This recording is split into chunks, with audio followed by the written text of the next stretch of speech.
say this is a big rich town.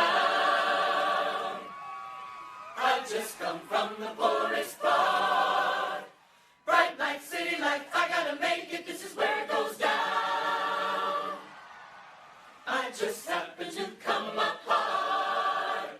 Legal or illegal, baby, I gotta make it. What's good, family? Welcome back to another edition of Power After Hours, your favorite power podcast. I'm Jeff J. That is Chrissy Bree, and you are amazing. It all ends here. We are here to discuss Unconditional Love, Season 5, Episode 8, the final episode in Raising Kanan, and we couldn't have done it or been here without you, the viewers. So shout out to y'all. See the live chat going crazy as usual. Thank y'all for joining us live. 6 p.m. on Mondays, we're here to talk about power. So thank you so much for joining us. Replay gang, we see you. And wherever you get your podcast in audio form, that's where you get Power After Hours. Whether you're joining us on YouTube or listening to us on the podcast, you get the best power content here and anywhere on the internet. Chrissy, how are you feeling? Child, I'm here. Okay. I am sad, but we are here. It is Monday. It's a beautiful day. And honestly, I did not want to miss talking about this episode. So despite how tired I am, I made it. I'm here. You know what I'm saying? How are you feeling today? I'm kind of like you. I'm kind of like you. It's been a long day, but we here. And like you said, we just could not miss the opportunity to talk about this final episode, and we wasn't gonna miss it, but we definitely wanted to step in, talk to y'all, go through all the ins and outs, and give this series what I think is the proper flowers that it deserves. So, I'm always down to do that. So, I mean, let's get right started into it, where we saw a lot. I mean, it was a lot. What did you let me ask you first off, what did you think of the episode overall? I mean, I know last week you and I both mentioned that they had to stick the landing on this final episode. You know what I mean? Like, we both had loved this season so much. And so this episode overall for me, any gap that was there, they closed, while also opening up the alley for new conversation, new storylines. I feel like the writers just killed it with this episode. I mean, the emotion that was evoked from every character, no matter what, part they were playing, it was just so well done. Like, I literally watched this episode. I watched it twice, and this is the first time I've ever done that with the finale, because I was just so blown away by how it was executed. I just think they did a great job. I mean, I couldn't be. We've done this podcast, cover power, for a very long time, but what I will say is I couldn't be more proud of the way that they finished a show and gave us complete storylines of every single character that we saw from season 1 to the very end of episode 8, season 5.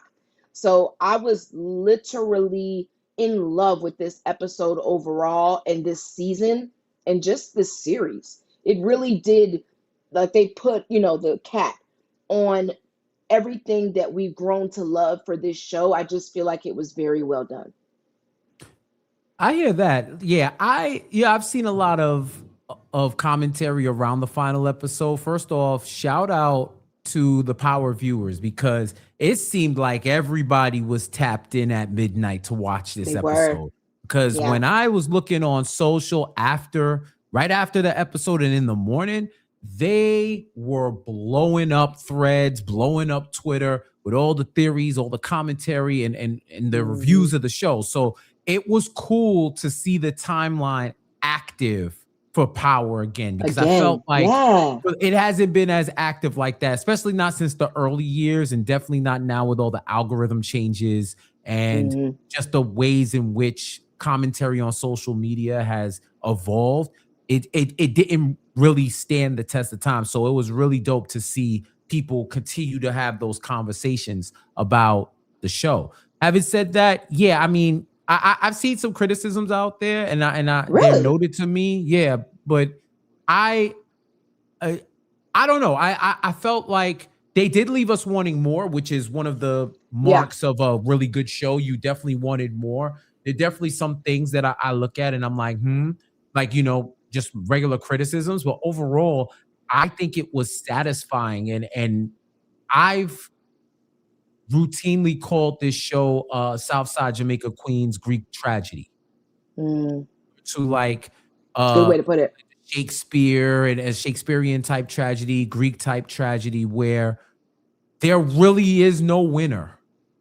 Yeah, that's Really so no true. winner. And you witnessed the foundation for what ultimately will become the end of the Thomas bloodline eventually. Unbelievable. And you Yeah. see, we were able to go back in a portal in time, and for the last 5 seasons, witness how this family, who started off so proud and so happy, Yeah.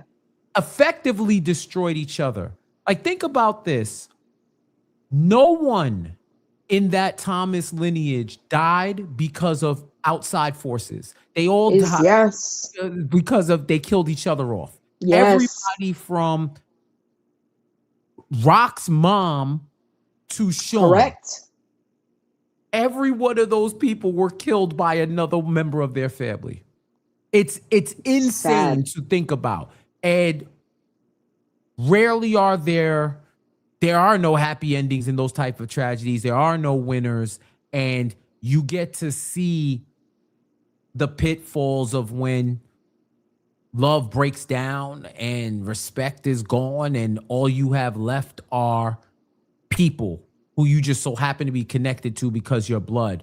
And it have to go that way. And I think that's the biggest tragedy of all. So you go through this hour and you see them wrapping up certain storylines while also reconciling a lot of different things. So yeah, I like the episode. I really dug the episode. I thought it was a great bow to put on the series.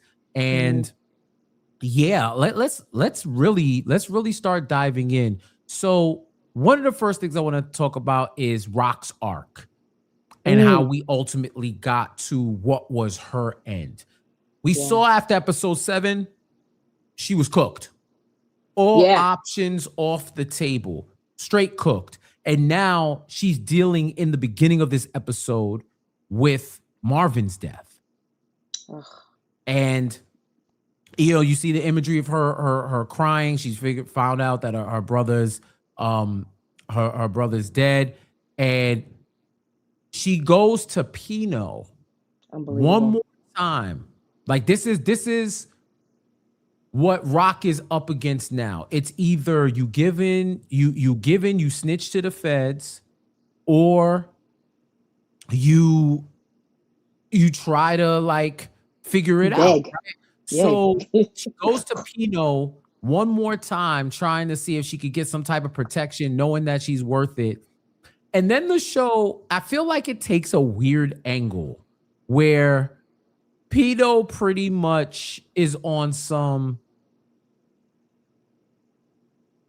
lover boy type situation, where he pretty much says that the reason why Stefano, and this is something that you were saying, Chrissy, the reason why Stefano is so pissed at Rock is because he secretly likes her, wanted to sleep with her or whatever. So Pino basically tells her, yo, you have no more business appeal to me. Crazy. There's no more incentive for me to deal with you as partners. But if you truly want protection, he wouldn't touch you if he knew me and you were a thing. So Rock would pretty much have to pimp herself out to Pino, of all people, in order to stave off whatever Stefano was trying to do to her, which I thought was pretty, I don't know. Now that I think about it, it's kind of out of left field because it went like 0 to 100. And I don't know if there was any, you tell me if I'm wrong. There wasn't really any indications. Like I saw undertones with Stefano. Correct. And maybe there's some tension there on his end. But the fact that Pito was like, hey man, this is all you got left. I thought it was pretty nasty, and them trying to like really take advantage of her being a woman in a vulnerable position. But even so, after you dealt with Raquel Thomas, you really think she was that desperate? But the fact that they even went there where it kind of became a dick measuring contest between Stefano and Pino over Raq, I thought was just hilarious.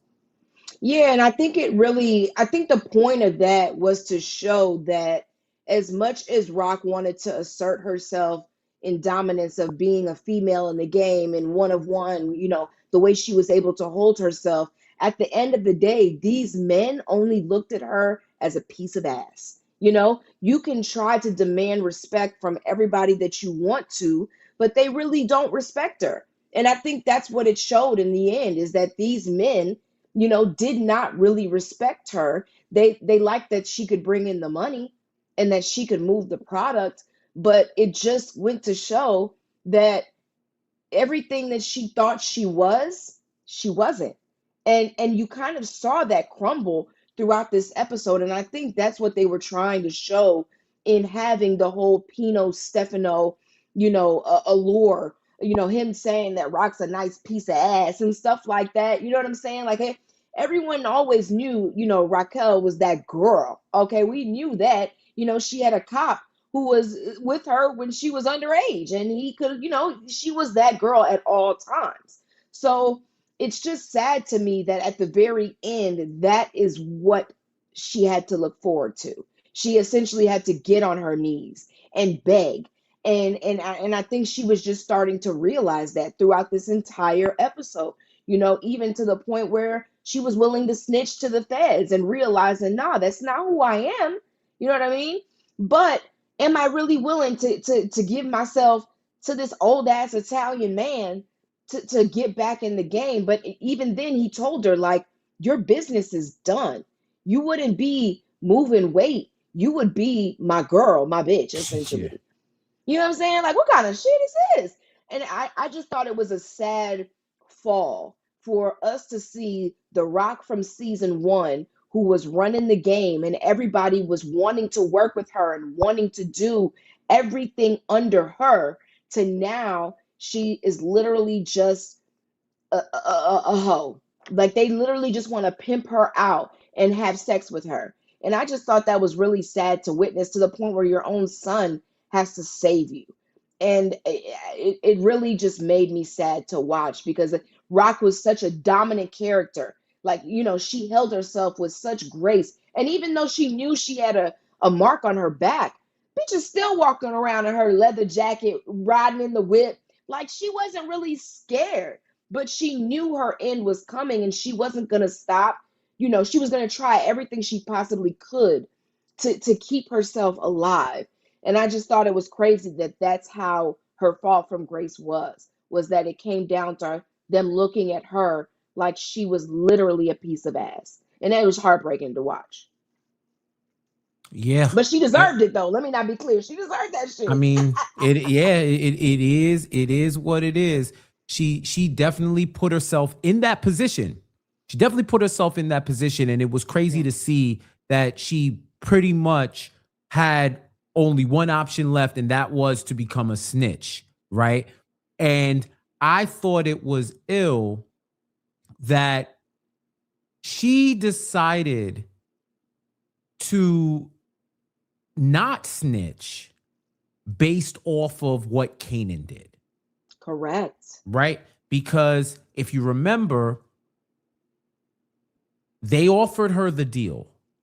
And her counter offer was, whatever deal I get, my son needs to get too. We both need to go into witness protection program. Stupid. So one of the feds went over to Kanan and was breaking it down to him, trying to get some information as usual, and said, your mother is trying to set you up with this deal. He wasn't hearing it. He ain't a snitch. Told him to get out the house, straight like that. And when Raq heard that Kanan wasn't taking the deal, it kind of woke her up in a sense. Right. But she's Right. like, man, how for all the evil and bad parenting that I've done, he at least knows that much. And here I am about to give up all of my principles to snitch to the feds to get away. There's got to be another way. Even if this is my best shot to live, I'd rather go out knowing that I wasn't a snitch. Because she said, once you are labeled a snitch, any semblance of the life she had is officially gone. You're done. It's a wrap. You might as well go live in Idaho, wherever they're going to put you, and live out your days, because your days as being able to walk around Queens and be that woman is done. Is absolutely done. So I thought it was pretty ill that it took Kanan, in essence, rejecting the deal for Raq to wake up and say, yo, this ain't who I am. But how crazy is it also that you're looking at a situation where at that point when she asked for Kanan to have this deal, she was already made aware that Kanan is the one who killed her brother. So now you're wanting to still save the son who took out both of your brothers. You know, I'm not even sure that I can call that a mother's love, or was it control? Because I mean, and I guess as we got further into the episode, we did get a chance to see that side of Raq that I've been asking for 5 seasons. But it was just like in that moment, you're still wanting to save this boy who hasn't really been in the game for you ever at all. Like he literally could have killed you when he was standing in your living room. It just so happened Lou walked in, caught him off guard, and he killed Lou by accident. But it's just like, you still willing to save this little guy? Like, he has literally taken out your entire family, sis, and you want to give him a deal? Get your ass on that jet and go to WITSEC and shut up. I just wanted to tell her, like, this is literally what Marvin was telling her in the last episode. Like, he was just trying to tell her, you are doing all of these things and you still want to save Kanan. The same Kanan who has no respect for you, who literally wants you to die, but yet you want to still save his life. Why? I was really torn at that. That was good writing to me, because I still wasn't sure if it was love or power. That's where, and for me, that's where I was conflicted with that side of it. I mean, unconditional love. Yeah. Unconditional love, that's what it's about. And you got to remember, we see that unconditional love go both ways. Yeah. We definitely see it go both ways, because during that same Fed visit, when the Fed officer is breaking down to Kanan what's going on, he tells him straight up, your mom got a target on her back. And if she don't take this deal, she's done. And she's trying to look out for you, because she probably knows something that we don't, but we'll eventually find out. And we're going to have a different conversation once I do. But just understand that your mom right now has the crazy target on her back, and it don't look like she's going to get out of it. The streets are hungry. It's looking bad for her out there. So just understand, you denying this offer, you better hope your mom takes it.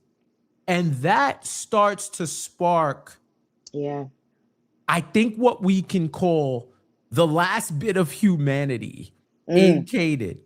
It awakens that last bit of who he was at season 1, episode 1. How he felt about his mom, the good kid before the good kid went bad and triggered his internal evil gene that overtook his body by season 5 and gave us the hellspawn that is Kanan Stark, right? So he starts having conversations.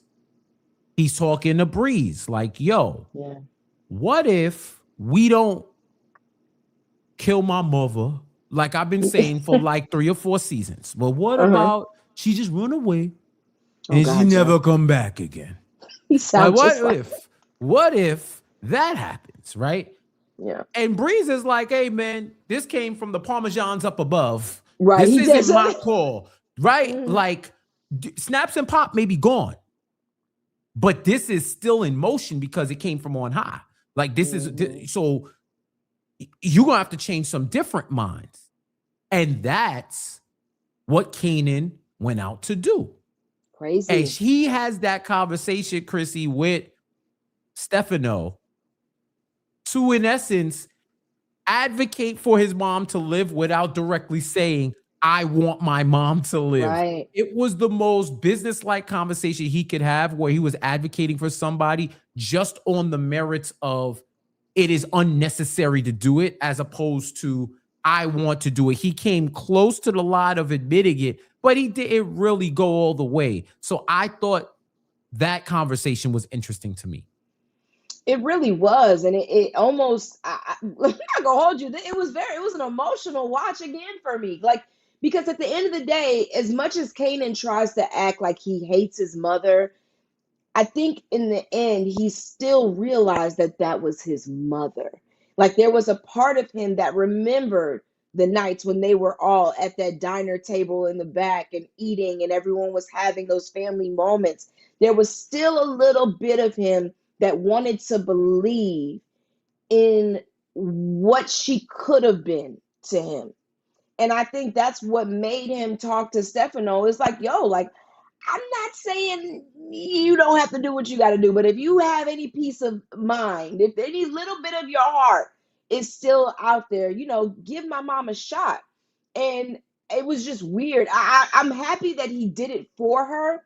And it's crazy because we think back to all the times Raq really could have fixed shit with Stefano. Like, if she had brought herself to Stefano the way Kanan did, you know what I'm saying? Like, she probably wouldn't have had all these targets. She probably would still be selling at this point because Kanan, he didn't have to do that, but he made himself vulnerable just enough to where Stefano was able to reason and just be like, yo, all right, but she got to do one thing for me. I knew he wasn't going to do it with it for nothing. But I love that Kanan still realized in the end that was his mother. And while he may not be able to say he loves her, there is something in him that wants to believe that she was good. She has something good left in her. That maybe one day, who knows, we could have fixed it. Who knows what could happen.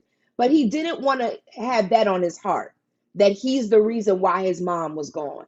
He'll kill his uncles, but not his mama. So I just thought it was perspective to see the way he was going at it and the way she was going at it. But in the end, you still see the love between a mother and her son and vice versa. We got that from two separate angles watching this episode. And I will say it was a beautiful watch. Like Kanan, at the very still hardcore, no real emotion evoked, but you could sense in the way he would even say things that it was different. Like he really didn't want to be the reason that his mom wasn't living anymore. And you have to at least respect that. Yeah, for sure. I mean, even in his quote when he was talking to Stefano, he said straight up, something I didn't even know was there no more. It's telling me I don't want this. Yeah. Maybe it's because of what happened to my uncle. Maybe not. I can't stand you. Straight up. He said it. Maybe it's just that it don't sit right with me. I'm starting to feel like for all the shit my mom's done, this ain't how it should go. And what's funny about that is that's how a lot of people felt. That is true. About Raq's character. Kanan may be talking for himself, but he's also talking for the audience that's been watching her for the past 5 seasons. Like, yo, we do not want Raq to go out. She's too bad. She's too gangster as a character. Even though she deserve it, you can make a strong case about deserving it. Yeah. Right? Like, we don't want to see her go out like that.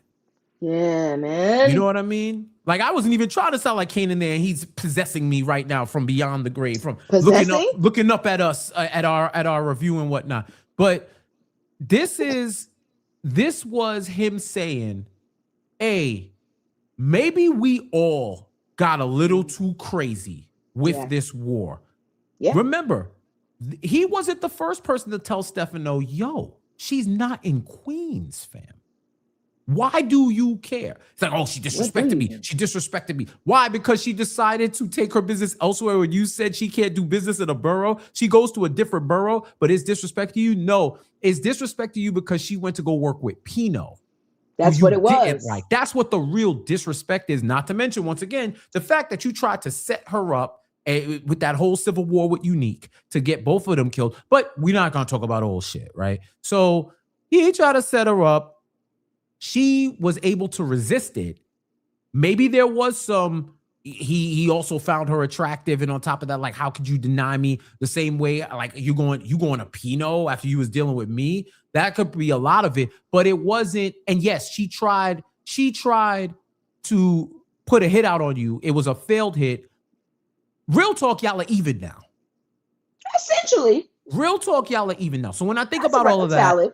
It should have been wiped out. It should have been a clean slate. And with Kanan, you see that he readily admits, I got a lot of stuff on my head and I don't need no more. He has a lot. So that was him openly admitting that the toll of killing his family has gotten to him. And he said, maybe it is, maybe it's not. But he just is like, I do not need the stress of more high profile, high level, high stressful murders on my head, especially if it could be avoided. If we don't have to do it, we shouldn't have to do it.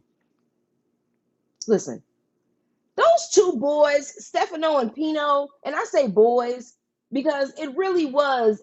The good thing about this thing with Pino was he told us the story of him and Stefano as kids. And they essentially just been battling each other ever since. Like, you're right. I think Stefano was angry that she went and worked with Pino because in the end, he wants to feel like he won. He don't want you working with somebody else and then you haven't. It's just stupid. And then the fact that Pino goes and tells Stefano that, he slept with Raq, and lying, and Stefano was like, damn well you ain't get that. You know what I'm saying? Like, yeah, he said, it's just whatever, get out of here. Never. It was hilarious because Pino couldn't even lie about it. You know what I'm saying? He was like yeah, I'm bullshitting. You're right. Still. Yeah. It's just wild to me that those two are just bickering like little kids and they just want to be able to say in the end that they won.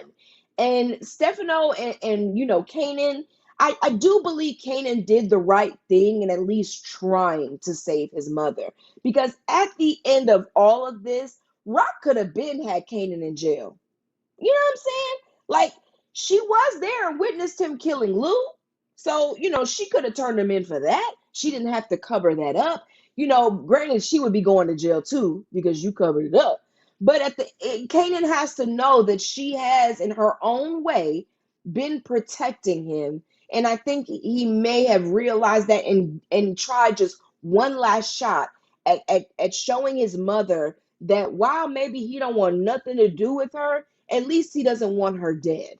And that's the way that they show love in the game, I guess. I'm going to let you live. So that's how they say, I love you. And because that's the best, that's all they got. And it worked. It worked. Yeah. And there's a part of me that thinks he really did not want to kill Marvin, but he was challenged on his word by Snaps and Pops and challenged on his loyalty. And he had to prove, I'm going to do this because I want to do it, not because y'all want me to do it.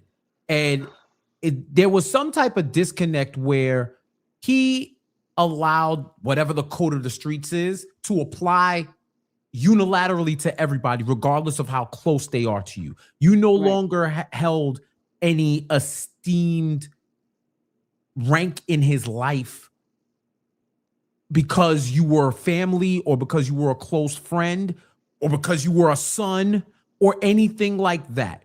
If you betrayed his code, you were expendable. Blood mattered no more. Bond mattered no more.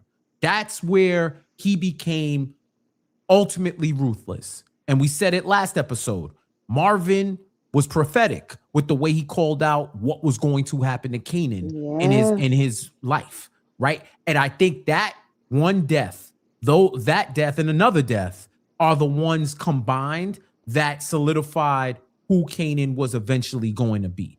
And it's crazy how that all played out on camera. Power After Hours, your favorite power podcast, Unconditional Love, season 5, episode 8 of Raising Kanan, the final episode. What was you gonna say, Chrissy? Sorry. No, I was gonna say it almost makes you wonder, watching this series. The one thing I kept asking myself as I was watching this last episode was who was the villain? Like, who was the real villain? Who was the one to blame for all of this? You know what I'm saying? Like, you look at this family, and you said something at the beginning of this pod where you said, like, their bloodline is done. Like, it's over. There's no one left. And you have to wonder, was it Raq?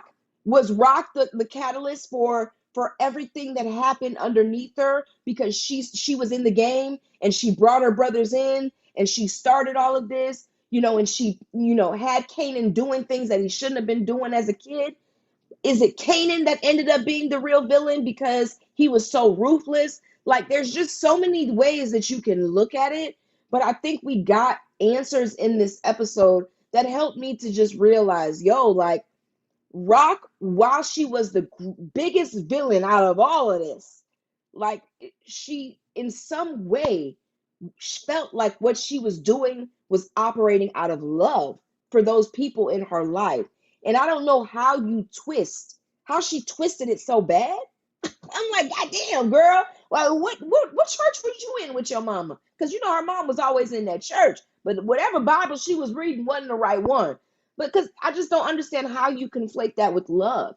Like, what she was doing to Kanan, she says she loves him. She says all these things, but her actions show differently. And so it was really a mind twist for me watching this episode, having to really figure out who was the real villain in all of this. Because we can easily say it's Raq, but we also could say it's Kanan, because Kanan ended up being 10 times worse. 10 times worse. That's exactly. What I no, you definitely dead on. You dead on. And just seeing where Raq was coming from, just where she went out to Flossie. Like, she was desperate. She finally decided to humble herself when asking for that help. Like, she went out to Flossie to try to arrange a meeting with Stefano, and Flossie wasn't having it. And they had their argument where she was like, the real reason why y'all like Marvin is because y'all think he's dumb, and I ain't never gonna be dumb like that. I'm out here to make money. And she was like, Flossie basically looked at her like, this is a tragedy. You guys are a tragedy, right? Like, and she called it 100%. And so it was ill to see she was trying to talk to Stefano. Meanwhile, Kanan was making that work for her, which then leads us to the final conversation between Kanan and Raq. So I gotta say, first off, it was really, well, even before I get to that real quick, I think one of the reasons why Stefano was so open to giving Raq this pass, if she was able to handle some business for him, was at Snaps and Pop's funeral or wake or whatever, the memorial service. Shout out to Isaiah Washington, who was playing Lump, alum from The Wire, who passed away December 2025 and was in this episode and was able to eulogize Snaps and Pop. It had some scenes with Stefano where he's like, I wonder if people know how vicious you really are. Like, you don't care about nobody but yourself. And I think that was resonating with Stefano, where he was like, I do have a heart. Like, what are you talking about? You know what I mean? and that combined with here bonding with Kanan over their moms and Yeah. how he said, yo, I would give 5 minutes to have my mom back. So he definitely empathized with him. So he was able, just for what all the stuff Kanan did, and the fact that Kanan was making a lot of sense. He was. He definitely was able to give him that pass. You know what I'm saying? So Yeah. it just was fascinating to watch that. And once again, stars, you will crumble, because if this show came out when it was supposed to come out, maybe we would have been able to celebrate Isaiah in the show, as opposed to holding it for so long that dudes Uh, actually pass away, and then we're saying rest in peace at the end. we're saying rest in peace. We're saying rest in peace when this was supposed to come out like a year ago. Like, what are we doing here? But you know what? That's probably one of the best outcomes of it releasing late, is that we got to see him in one of his last roles. Yeah. And have a good and have a real good showing too. Yeah, man. It almost made me a little sad because in my head I kept saying she. And when I see Right, him, right, that's the first thing I think of. And But it was, I said, watch Isaiah Whitlock. My bad. I knew what I you was jumping meant. out. Yeah, because there's too many black last names with Washington and Jenkins It and is. Whitlock, and it all Wow, Jenkins. collides with me.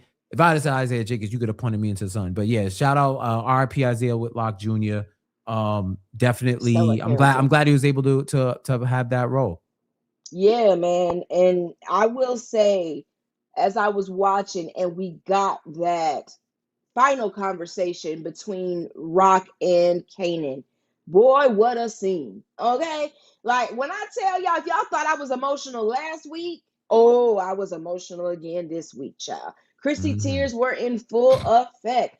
Only because everything that I have said for the past 5 seasons about Raquel as a mother, in that moment, those 5 minutes that she was talking to her son, we finally got to see the vulnerability, the mother, not the drug lord, not, the auntie or the sister. We finally saw her as a mother. She had fallen on the sword for her son, and to see that was so beautiful. To not know what you're going to get, you don't know what he's going to say, you don't know what he's going to do. And I did like that she said, I had to meet you where there's a lot of people, because she can't trust them. Like, you can't trust your own kid. But I still want you to know that everything I've ever done in this life, I've made a lot of mistakes. I have fucked up. I have put you in awful situations. I have had you see things that nobody should ever see, not even, especially as a child. But I want you to know, at my core, more than anything I've ever done, I love you. You are my son. I gave you life. You are a part of me. Like, she was spitting game. And I mean, when I tell you, I was like, yeah, right. Yeah, I was proud of her as a mother in that moment.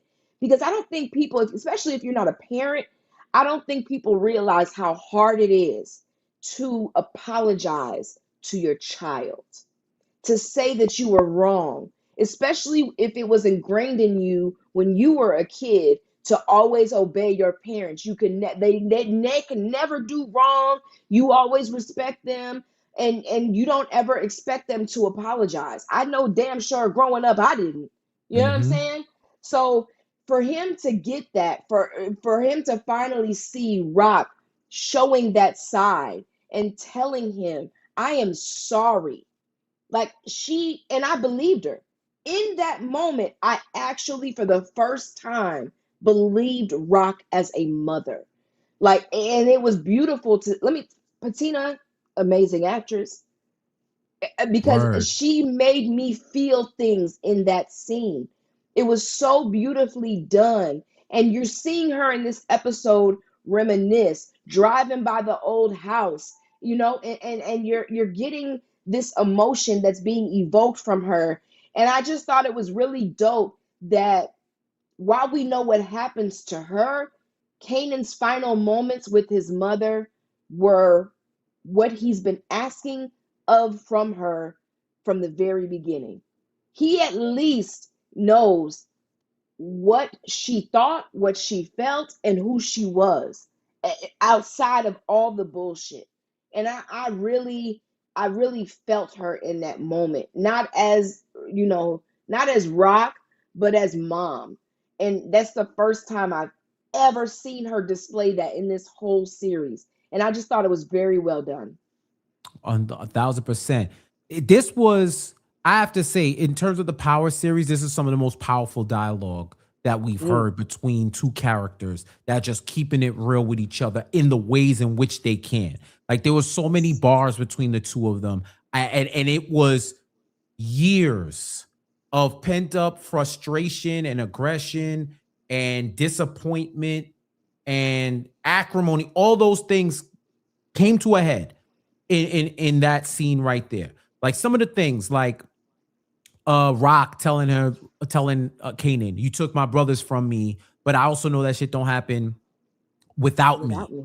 Yeah. Right? Like, she assumed the ultimate responsibility that we've all been talking about, that Kanan does not become Kanan if it isn't for you. He doesn't become a killing machine that could kill his uncles in cold blood, kill your brothers in cold blood without you cultivating him in that way. Even if you tried to do something different, you didn't do enough, right? Correct. So it's just like, and she kept it right. Like, she kept it real. She said, I loved you in a way I could. It didn't always come out right. It wasn't always enough, but it's what I could give and how I could give it to you, right? And the whole time, Kane is just like, well, talk to Stefano. Talk to Stefano, talk to Stefano, talk to Stefano. Like, you know, you want to live, talk to Stefano. I set that up. Like, you're good, right? Like, even when she asks him, do you love me? Oh, He had the most roundabout way of, like, you're my mother. Like, basically he's like, you my mother. And he breaks it down. But this is probably the most articulate he's been as a character. Jesus. Right? Adult or kid.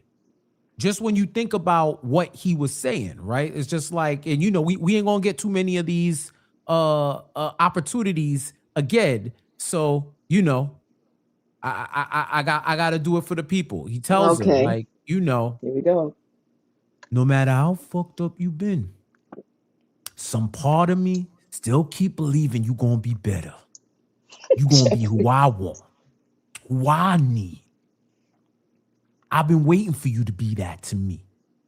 But you keep letting me down. It's fucked up when the person that takes your pride is the same one that wanna make you proud. Oh, that line broke me. Oh. Ooh. Yeah, I'm telling you, man, like, he was barring her up. He was barring you up, right? Like he's straight was telling her, like, look what I done. Look what you done. We can't fix all the wrong shit. Maybe we could do this thing. Maybe we can do this one right thing. Ain't going like this for you. Right? And then she says, I'm sorry. They hug, and he's just like, talk to Stefano. How many times am I gonna tell you to talk to Stefano? Right? Like, yo, straight up. Like, this is what he was telling her. Like, he poured his soul out to his mother. Yeah. Right? He poured his soul out to her and basically said, you took my pride. I was looking for you to step up and be my mom at some point, and you never was. Ooh. Even when I asked you to get in the drug game and you tried to keep me out, that's probably the most motherly you've been. But think about all the stuff. You try to make me kill my biological father. You put me in positions where I was going to get caught up. You lied to me.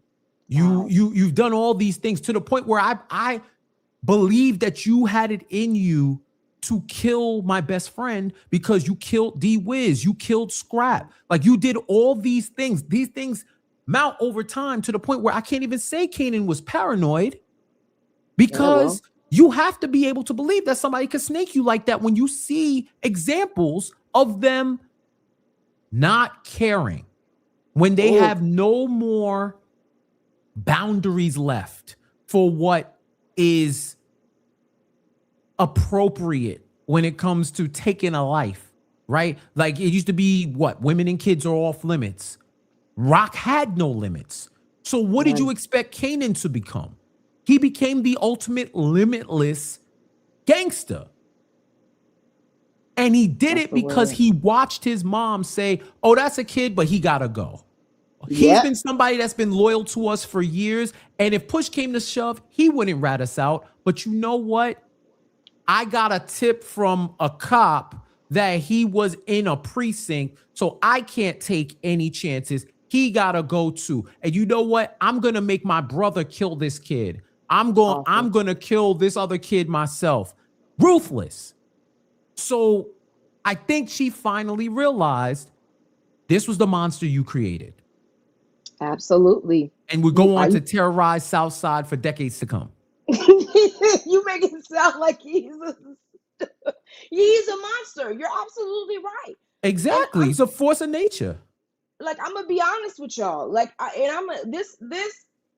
I'm just gonna give you guys a glimpse into the life of Chrissy. Okay. The reason why last week I was so emotional, what y'all don't know is one day I'm gonna have to thank Sasha Penn, right? This past weekend, literally, I just got home last night from visiting my father, who I have not seen in a very long time. I've had no relationship with my father, and I had to sit across from him this weekend and tell him everything he's done wrong to me in my life without the expectation of getting an apology, without anything, Mm. because he's now in a phase of his life where he can't remember the wrong that he's done. But I did that partly because I watched this show. And when I saw the scene with Raq and Kanan, it encouraged me even more so that even though he may not remember, for me and for my own peace and my own healing, I needed to let that out. And I needed to make it known because I think we were all raised with this, especially if you grew up in a Haitian household, where we are to respect our parents no matter what wrong they do to you. You whatever they do or say, it doesn't matter. You show up and you be there whenever they need you. Well, I'm 42 and I went through my life and I went through many situations. And you know this, Jeff, I have sickle cell disease. My dad was never there. I Mhm. spent half of my life probably in a hospital, and I can't remember one time that my dad was there for me. Not once.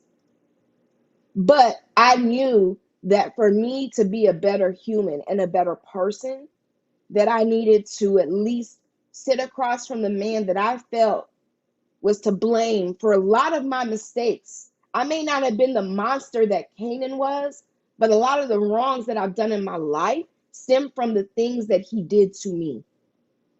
And I still took it upon myself to go and have that conversation.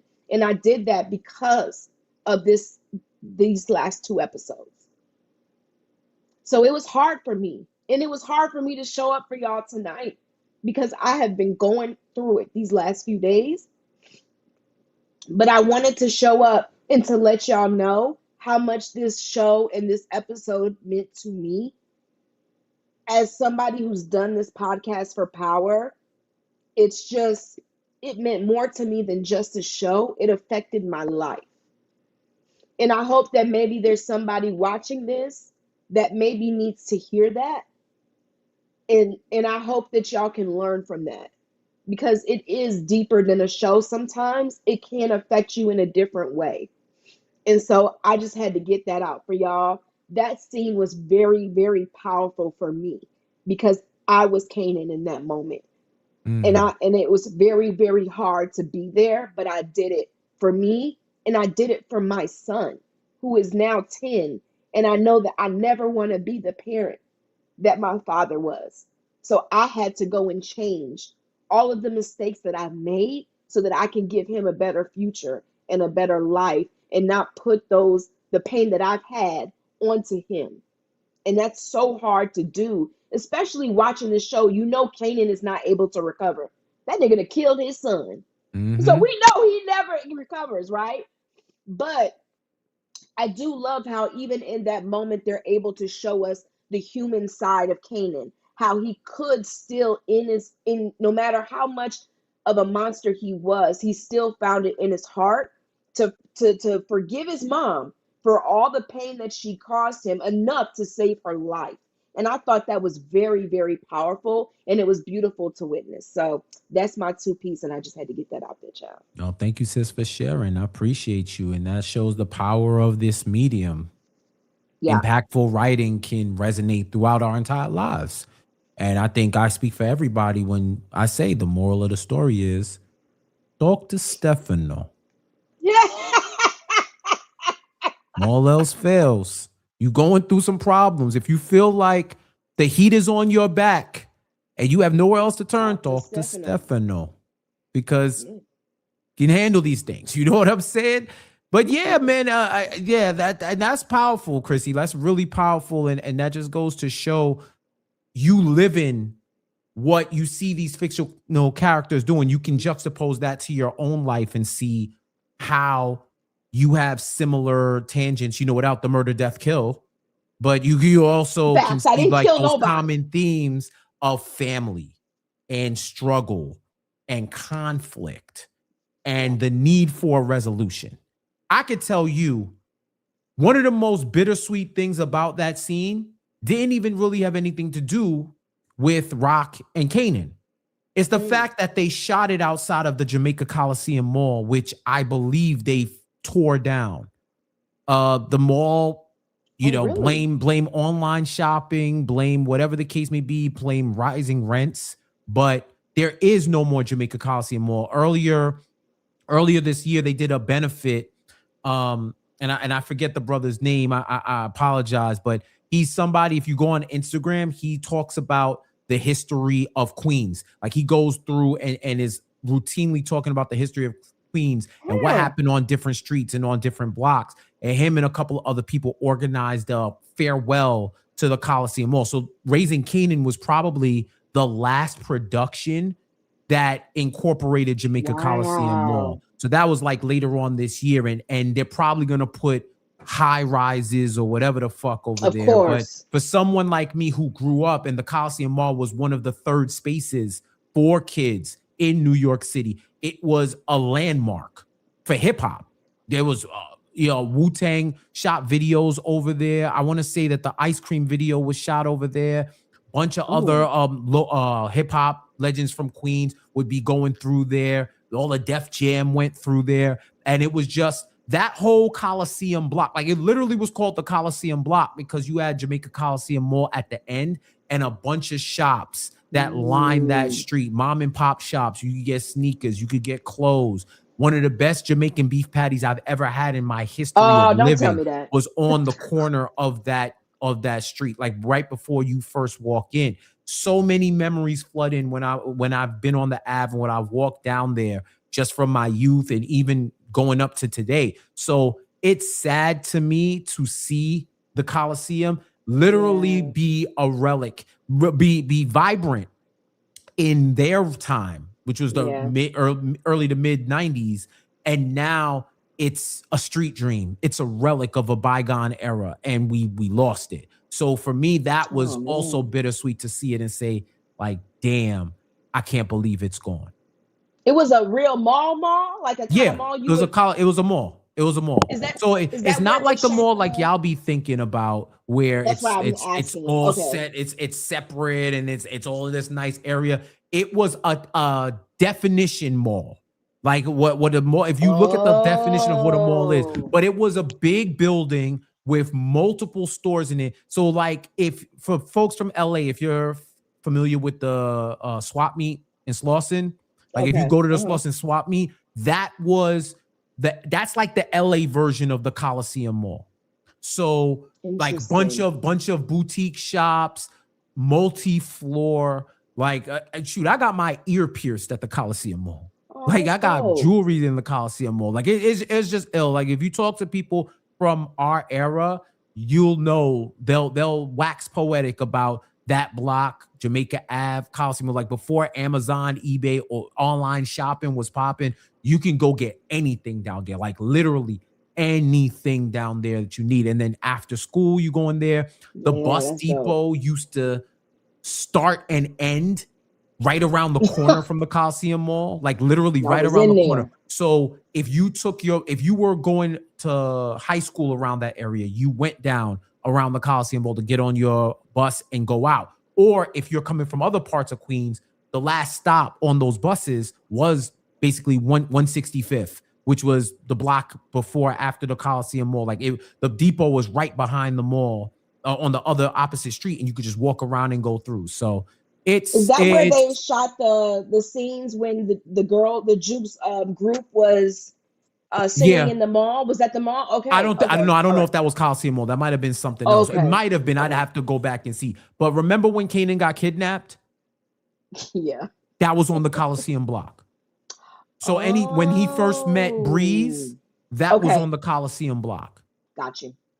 Okay, Yeah. So that sucks. It's like so that's like a piece of history that they caught there. That's yeah, dope though. That it's 1,000%. And the thing is, they've been living that history throughout the entire series. That's one yeah, of the reasons why people, especially from Queens, especially from South Jamaica Queens, was so hyped that yeah. this show was going to depict Southside Jamaica Queens in the 90s. Like it's ill. It's ill, man. Timepiece. Like it's just really ill to see these things. And now we have a show that's depicting the Coliseum Mall as its own character in the show. And it's just cool to be able to see those images because now we'll never see that stuff again. Oh, that sucks, man. Jeez, this show was amazing. I will say, just seeing all the clothes, taking me back to that time, it was beautiful being able to catch that aspect with this show. The fact that we were able to see, the windbreaker jackets again. Like, we need to bring all that stuff back. Like, I'm trying to bring it back because let me tell you something. I'm tired of fashion today. I want to bring back that time because the way they were dressed, I'm sorry, it just looked good. Like, Patina Miller was wearing them clothes now. I don't know if she want to go back, but I hope she took every piece of clothing that she wore on that set because Betty was looking good. Shout out to Mr. Fingers. That's who it is. MRFINGAZ, who's like Got it. he's like the de facto Historian. Queens historian on Instagram right now. He's the Yeah. reason why I found out they were doing a whole benefit, like to say a farewell to the Coliseum, and he was bringing Oh, attention to it. Like he got got it. covered by the local news, national news, all of that. So, shout out to him because he definitely is like my reminisce channel on YouTube where or I should say my reminisce page on IG where I'm like, That's man, dope. like once I the first thing I ever saw him somebody shared it to me and I was like, yeah, I got to follow this dude because he is between him and Raising Keenan, I get my nostalgia Queens fix. OD. Well, So maybe the next show will have even more for you because it seems well, like they're you moving. know what? That is very true. We're When gonna we get it definitely in see that. 2028. Yeah. Mm-hmm. So we gonna talk about it. We're gonna talk about it because one thing that I realized about this show Yeah. more this season than any time else is that while at the end older Kanan says this isn't Kanan's story. This isn't just Kanan's story. It's a Southside Jamaica Sad. Queen story. I loved that. This is also a jukebox story. Oh my God, was it? We've been Origin. asking this Yeah. whole series, what the hell happens to Juke to make her break bad? And boy, did we ever figure it out. We knew that losing her father was probably going to be the straw that broke the camel's back, which is why even as I was happy that London Brown and that character were able to win the hearts of Power fans, because I just felt like his fate had already been written, because what else could make Juke flip other than the loss Correct. of her father? So we're watching and he's reading the letter, and I would encourage people to go on Threads because somebody shared the actual letter Oh, dope. that was written. Yeah. Someone shared the actual letter that was written to her. Like, and I don't know if he was reading it, like she was reading it and actually evoking a lot of That that, emotion. that emotion for it. Mm. But I'll definitely post it. I'll post it on the Power After Hours page so that y'all could see it. But yo, it's really, really crazy. Like I read it and I was like, wow, you want to talk about prophecy? Man, it was it Oh, was it was that's really thorough. So she's reading it. She has the conversation with Flossie. Um, which was she has the necessary. call. She has the conversation with Flossie, and which I thought was going to happen. I thought Hmm. she was going to have that conversation with Flossie because Flossie has so much respect for Marvin, and she pretty much tells Juke that Kanan confirms that the streets are saying that Kanan killed Marvin. And she's trying to dissuade her from revenge without really trying to stop her. But it's like, yo, your father wouldn't want that for you. You got to keep going, whatever the case may be. And maybe it isn't Kanan. And she said, no, I know it's true. It's simple. My family is simple. Like she knows, like Uh, there ain't no intricate plots. It's like a comms razor. The simplest answer, the simplest answer is the best answer. And she knew it. sad. It's really sad to watch. Like, especially because I don't think she even thought that it could have been Kanan. Because in that moment, like when Flossie initially said it, she was shocked. I genuinely don't think Juke, in her wildest mind, thought it would have been Kanan that killed her father, which made it even more traumatic for her. And her now knowing once she said the name, that's when things probably started running in her mind. Like, yo, like, of course he would do it. Of course. My dad beat his ass a couple weeks ago, almost to death.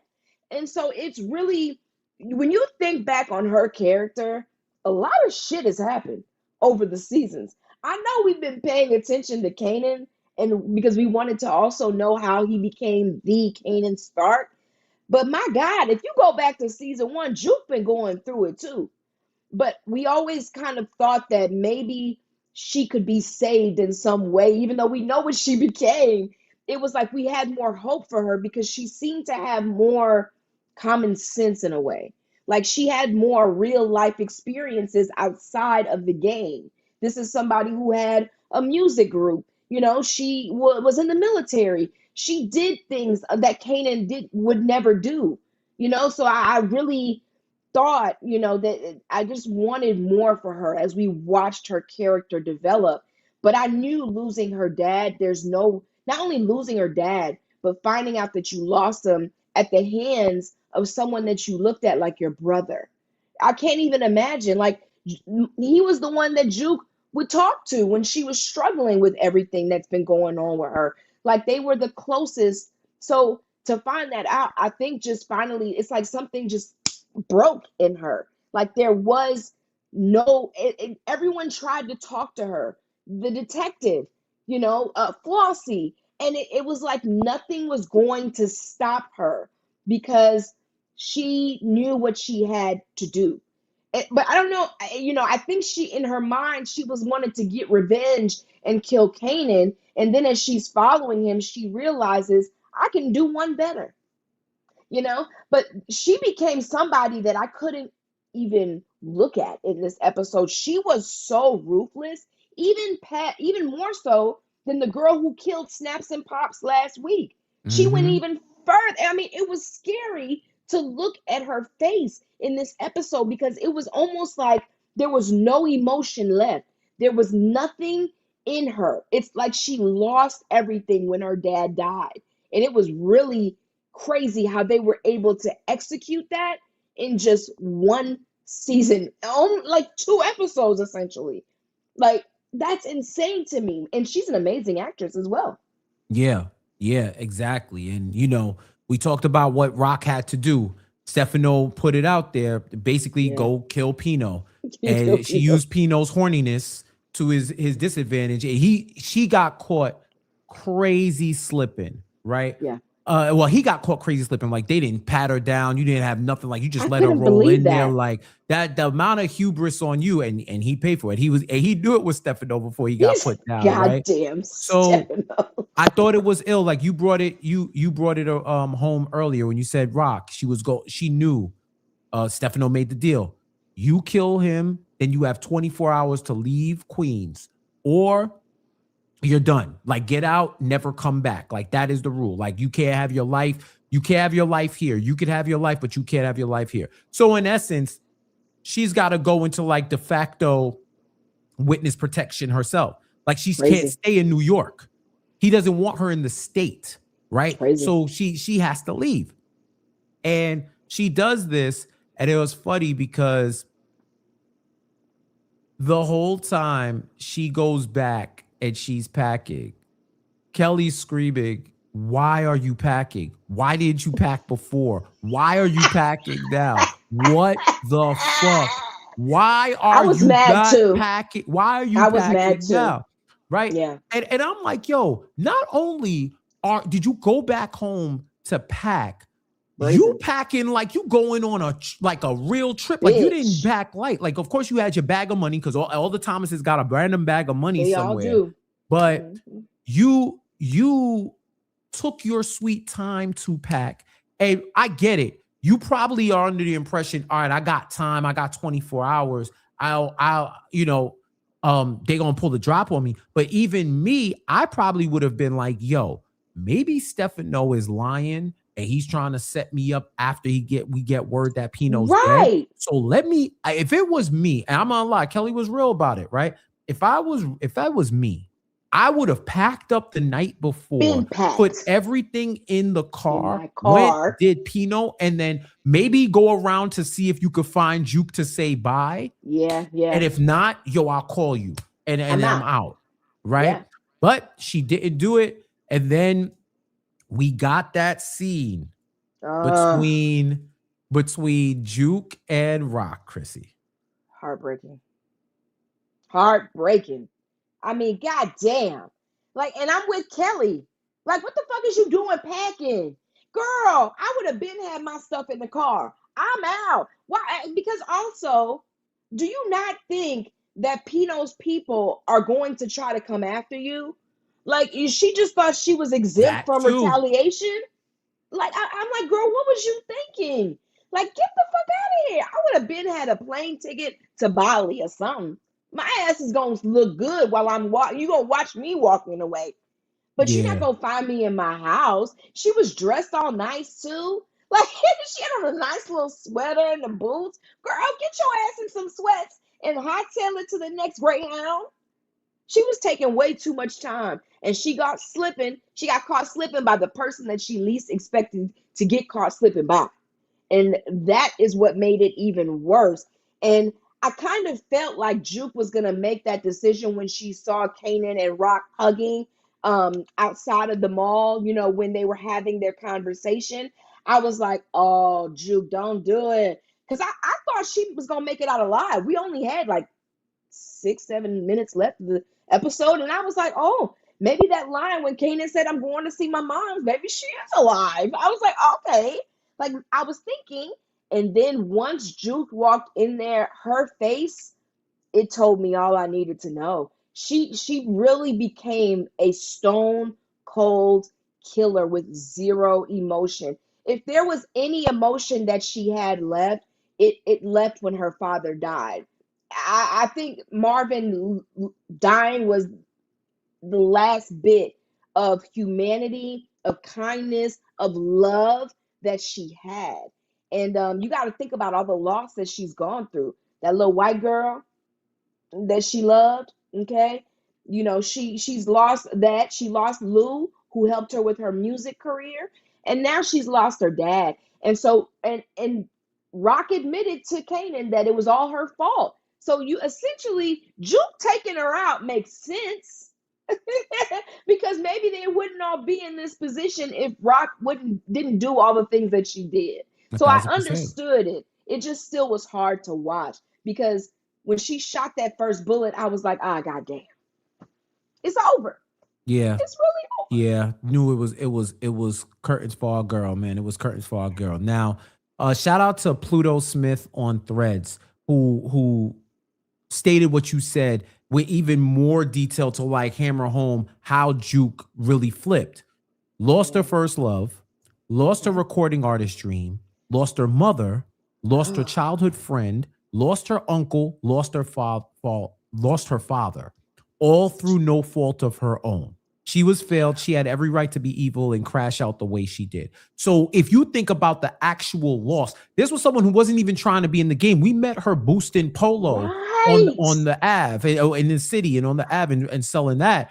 Like she was just like that. Like she was just a booster.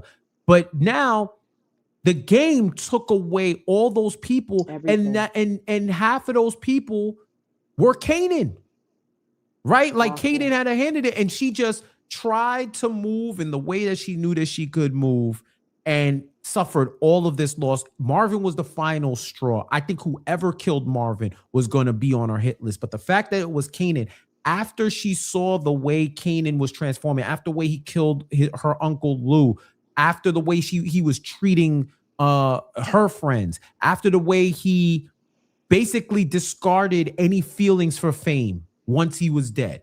He made the ultimate flip, and she was excusing a lot of it and giving him grace because that was her cousin. But this was just a bridge too far. Too much. Like you think about it, she knew good guy Kanan.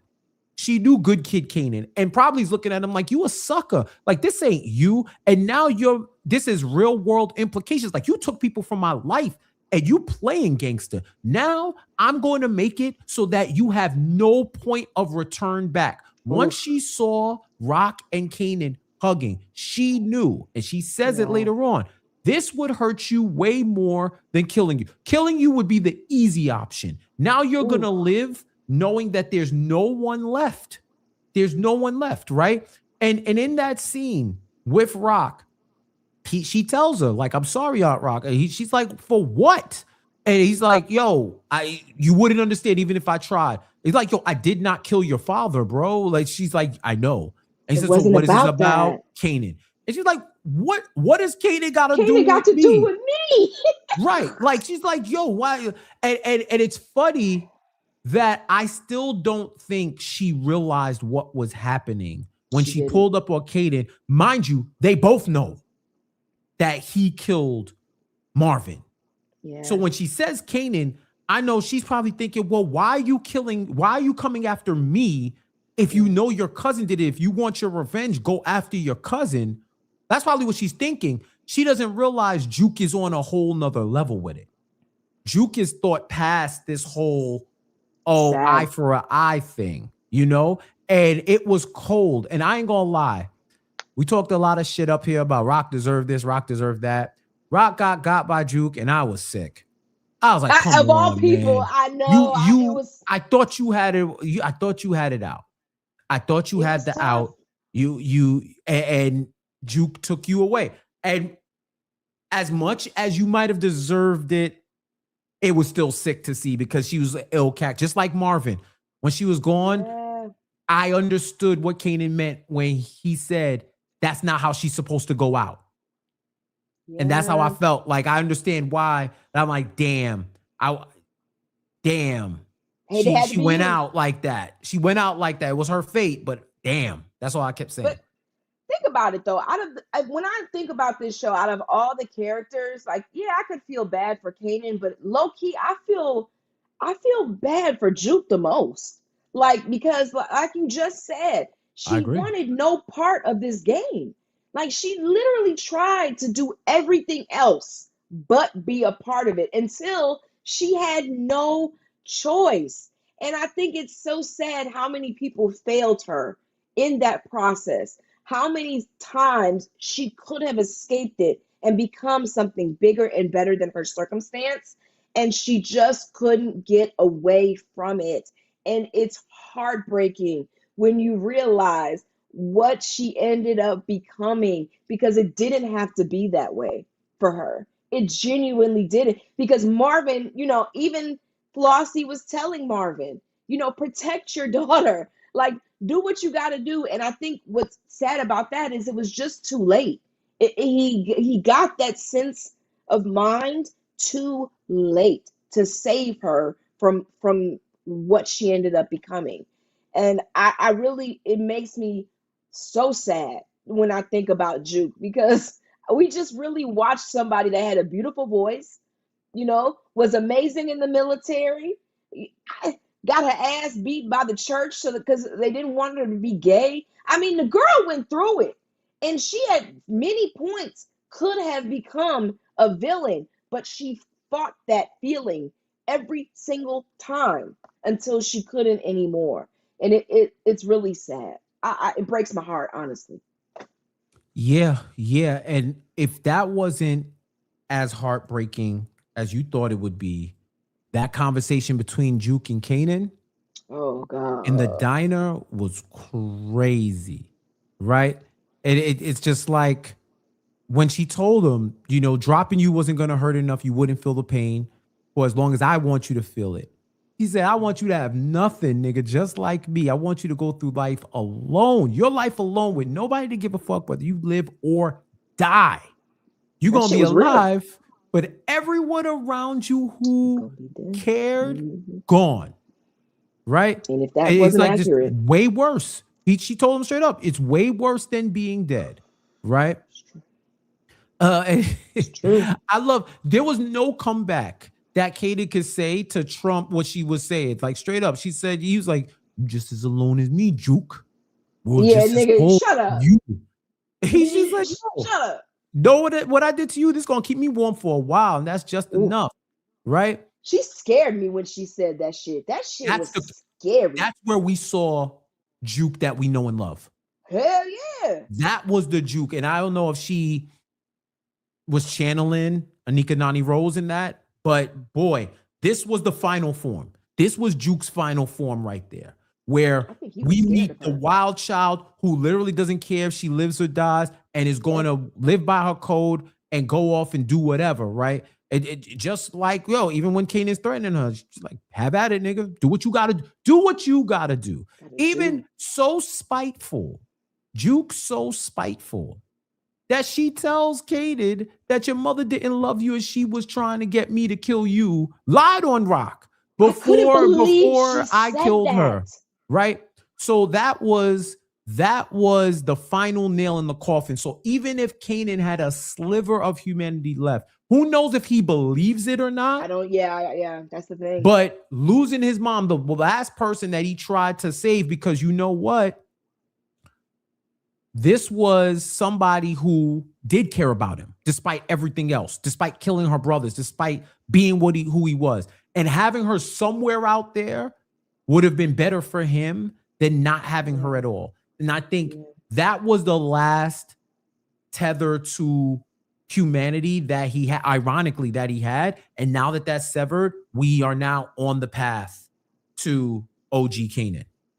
Woo-wee, baby. That whole scene was, I think Kanan was legit scared of Juke in that moment. Like, I genuinely saw the fear in his eyes. And it's something that we've not really seen since, maybe when he was still in the beginning phases of Raq having him do shit that he shouldn't have been doing. Like, having to go shoot, his father. Like, we had a little bit of fear there. But this was a different type of fear. Like, I created this monster. Like, I did that. Like, my actions have led to this. And that's a different type of fear. Knowing that she's welcoming you to kill her and she doesn't give a fuck. Like, she's not scared of anything anymore. What you've done to her has essentially, she doesn't care that she's alone in this world because she's accepted it. And she now knows that she just has to live life being the person that you created. And that's hard. That's hard, man. That shit was, I was terrified for Kanan. If I didn't know he lived, I would have thought Juke was going to kill him right there. Yeah, real talk. It was crazy. And even in that final scene where he goes to his mom's house and is sitting in the room. Oh, that was sad. Just that was sad. Like, damn. You know what I mean? And I thought the final narration really put a bow on everything, right? So he said, all this shit don't explain everything because nothing explains everything. You niggas want to know why this shit happened and why this shit didn't. This was never going to be all that. Couldn't be, because my story didn't end here. Shit, in a lot of ways, this was just the beginning of me, what I turned into, who I ended up being. See, this isn't just my story. This is our story. And now it's your story. Ooh. But like I said all along, more than anything, this is a Southside Jamaica Queens story, right? And I thought it was ill to put it in those words because we could sit here and say, why didn't things unfold the way they did? How did this character, how did Juke and Kanan turn into who they are? I know a lot of people were asking, why the hell did Marvin not get a funeral or some type of memorial, right? People were asking a lot of questions. There's a lot of questions. But in the way, it's kind of like a way of the writer talking to the audience. Like, hey, you are watching the origin of Kanan. But this is like the beginning. It's similar. You know what it is? It's similar to me like watching Tom Holland's Spider-Man. And the first 3 Spider-Man movies was literally his origin story because they took it from a kid to where he had to become an adult. So if you watch Brand New Day, that is full adult Spider-Man having gone through all the things that he's gone through in the previous 3 movies and in final form of his character. Because after that 3rd movie, after No Way Home, that's where his story really started to begin, because now he's literally on his own and has to traverse a brand new world that doesn't know who he is and go forward. And then you see everything that he's learned from those previous years play out in the movie. And I think that's similar to what we're getting with Kanan now. Those 5 seasons, we saw the transformation from regular kid to the beginning of who he's going to be. There's more ill shit that can happen in Origins, and we already know who the fuck he is in Power. Yeah, so, bro. Yeah, this is the beginning. And we're not going to get every single answer because this isn't a story that's going to fill every hole or everything. This is like a fraction of his life. This is half of his life when you think of it. So what we did is we got to see the catalyst for who he eventually became, but now they have a whole chance in Origin to expand on his story and to really go forward with it, to show the maturation of what did all of that shit that he went through teach him. How did he get even more calculated? What was his relationship with him and Breeze like?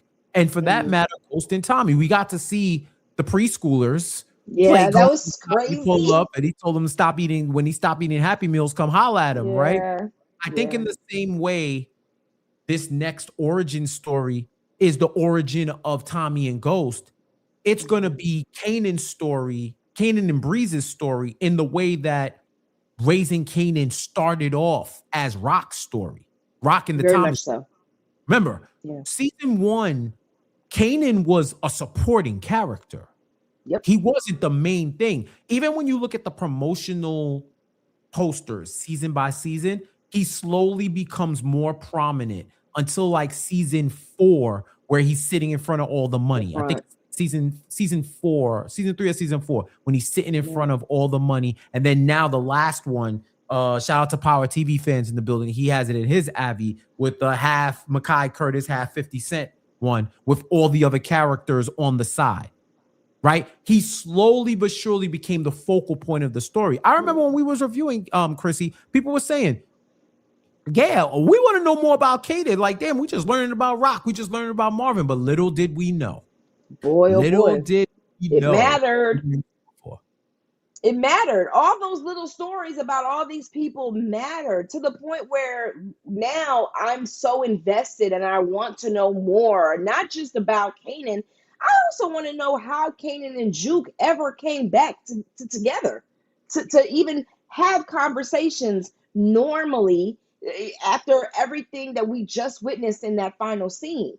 So it's crazy to me that people are questioning little things like a funeral for Marvin. Like, yeah, we could have had that. But again, that's fluff to me. That would have been extending it to 10 episodes, which I don't feel like we needed. After I feel like we've watched these episodes and we got I personally feel like we got everything that we needed in this season. I'm trying to think if there's a question out there that I need answered, but I mean, yeah, maybe we could have seen more of Detective Garcia. Maybe we could have seen more of the little white girl, that he saved, Marvin saved. But it's just like maybe that's not what the point of it was supposed to be as we go into Origins. Like we got little Tommy, little Ghost. We know they're going to become more of a focal point, and we probably won't start off with all, everything about them, everything, so much, but we'll get there. But I'm excited, and I think that's what it was supposed to do. It was supposed to, wrap up some storylines and rev us up for what's to come next. And so I'm ready for that after watching this. Like I feel like they did a damn good job executing these stories and setting us up. Like I'm excited. Like bring that shit on. I want to know how Kanan and Breeze got to that point. I want to know what it was that landed Kanan in jail. How did Tommy and Ghost end up, executing all of that? Bring those stories on, man. I think we're gonna get those answers, but you do with stars got to give them time because that shit probably won't pop off till 2028. But we'll be Listen, here waiting. Origins Okay. is gonna be 18 episodes. That season 2 ain't coming out for another decade. Fucking with stars. You know how your friends at Stars do. What did you think about the post-credit scene at Kanan's Oh, birth? low key made me wonder if they're gonna give us an origin story of Marvin and Raq. I was like, yo, what is we doing here? Like I've seen a lot of that narration too on threads of people thinking that maybe we will get more of that story, but I do think it takes us back to a simpler time, right? We've got baby Juke in the stroller. We've got Kanan who's just being born. And for me, it was more so of one, Marvin's always hungry, always has been, always will be. Lou was very protective of Raq. Like you could see the love he had for her even in that scene, which makes it even more heartbreaking when he felt like she gave up on him. You know what I'm saying? Mm-hmm. Mm-hmm. But the conversation that Raq has with Kanan, where she's, essentially being that mother, we see her with that maternal instinct, and that was beautiful to witness because I hadn't seen it at all. Like, really, that part of her where she's telling him, you are me, I am you. We're going to be in this together always. It's always going to be us. So I thought that was beautiful. I did like that scene, but I wonder what was the point of it if we're not going to get something more because Lou wasn't in it, like the character who played Lou, but we did have Marvin and we had Raq. So I just wonder what their plan is with that. What did you think? I thought it was just a cool scene to show how happy and hopeful they were as a family. Like they were at Uh-huh. one point, they were happy and hopeful, and you even hear the words that young Raq was telling her, like, Kanan, you could cry all you want because I'm here. I'm always gonna be here. I ain't Yeah. never gonna let nothing bad ever happen to you. Not while I got you. Remember, it's you and me, Kanan, always. And Yeah. that was like the tragedy of it all, where you say those things and then life plays out and it's not how it Yeah. operates. So I just thought it was a cool scene for the fans to just give you one last glimpse of the entire family when they Yeah. were happy. I mean, there's so many nice subtle imagery things that they did that help trigger things in me as a viewer. Like, for example, I know a lot of people commented, and I kind of subconsciously thought it, but it was ill when somebody had pointed it out, or people had pointed it out, that I knew Raq was in trouble when she was wearing a white sweater because we haven't really seen her in Mm, bright colors like that. It's always that's blacks and true, browns, like man. dark colors. And Always. the That's fact that true. she was wearing that white sweater, like she looked like an actual mom, like she looked like a regular And person. And I'd never seen Raq look like a regular person. That subconsciously triggered a warning in me, like, whoa, what the hell is going on with that? Uh, angelic. and that was crazy. Two, the final scene in the diner all these conversations happening in that same diner where they used to have the family dinners. Yeah. And it's just, and you see that diner just got darker and darker as the years went on, to the point where that final scene, it felt like all life was out of that diner. It wasn't as vibrant as it was because that entire family is gone. That's so sad. It's so sad how a whole family can just eliminate itself like that. Like I've never seen it. Like I know it's a TV show, but goddamn, they literally offed each other as the time went on. And that's insane to start off so hopeful. I remember that scene with them at the diner, laughing and joking and eating and just having a good time. And to just end up knowing that it gets to the point where Kanan kills his own son. Like, that's wild to me, to think that that's how they ended up. I just never would have guessed it. When watching that scene, thinking, yo, I thought maybe their enemies would take them out. And yeah, the enemies played a part, but in the end, they were their own worst enemies, bro. Like, and that's awful. It be your own people. Maybe that's where Right. that saying came from. It be your own people. That's terrible. It's also Terrible. funny. I saw people pointing out that Marvin was eating less this season than any other season He combined. He wasn't was. snacking like that. That's I'm telling you, true. man. It's the little subtleties that I like as a viewer when you notice them. It's like pretty. It's pretty crazy. It's pretty crazy Did when you you think about it. did you know that Anika Nona Rose is married to Tremont? I did not. Bro, I found that out on our timeline. I was like, yeah, they're married in real life. She's married to the guy who plays Tremont. And I was like, wow, they really do be keeping it in the family in this Power series. I just thought that was a nice little touch there because I never knew that was the truth. They never, Today I learned. Today I learned. Did you know I that thought that Sasha was Fierce cool. married to Flossie? That's insane. Listen, hey, keep the money in the family. I'm not mad at it. Do you? Flossie was a great addition to this season. She wasn't like a pivotal character, but I did think that the reason she was there for Marvin, I thought that that was beautifully done as well because they could have added more, but I think it was just enough. It was done perfectly. I liked her character. She was a good addition to this season. I don't know if we'll see any more of her since she now that we've lost Pino. I don't know how that working relationship will be for her. If Stefano is involved at all in the next Origins, but I did like that. I thought that was dope that they had her on this season. I Yeah. did like that. I mean, a couple of things, other things from me. I didn't expect Stefano to make it out. I don't know I if he's going thought to be he was around for big dead. Origins, but I didn't know he was going to make it out. I think it's ill how de-emphasized Breeze was in this last Very episode. Like, he true. had a few scenes. I love the scene when he was there when Raq When pulled up and Rock saw was in Stefano. How you doing, man? Fuck out of here, nigga. Fuck you, nigga. Like, shoot, what you talking about? I know what time you on. I know what all type of right. time you on. Beat it. Well, if I gotta see you, I'll see you then. Like, I I loved don't need to it talk to you. You when know what she I looked mean? back at him and he was just smiling, Right. like, yeah, that's my And I shit. saw other people say it, and I do agree. I think it was a smart move, given that we're going to see Breeze in Origins. Yes. Like him and Kanan are going to be front and center. So I think this was good to like put the people who have been on the show and like those stories, make them prominent. But he was there towards the end, like he was there as a prevailing voice. But he got a chance to get back those Bilotti kids for snitching. So he off them. Oh, He tied up his loose ends too.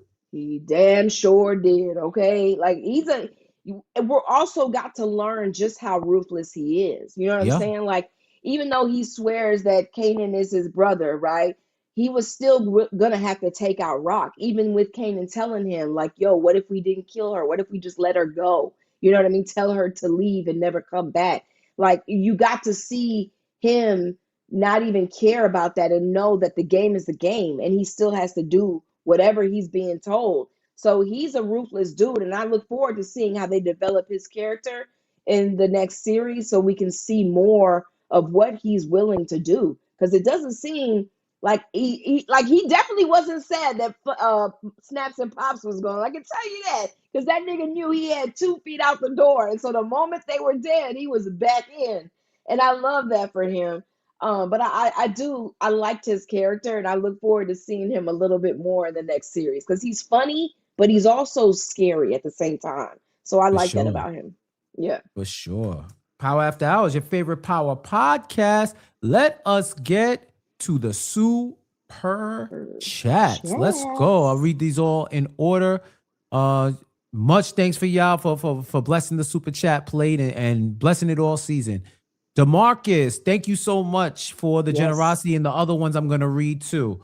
First, if Raising Kanan aired first before OG Power, would Power be as popular as it is now? I wish Kanan would have told Raq that she was about to be a grandmother, though. Oh yeah, we forgot about that. We did. Yeah, she dies not knowing that she was going to be a grandmom. Kanan dies without anybody knowing that his pops was a cop. So those are secrets that go to the grave. Who killed who killed Howard?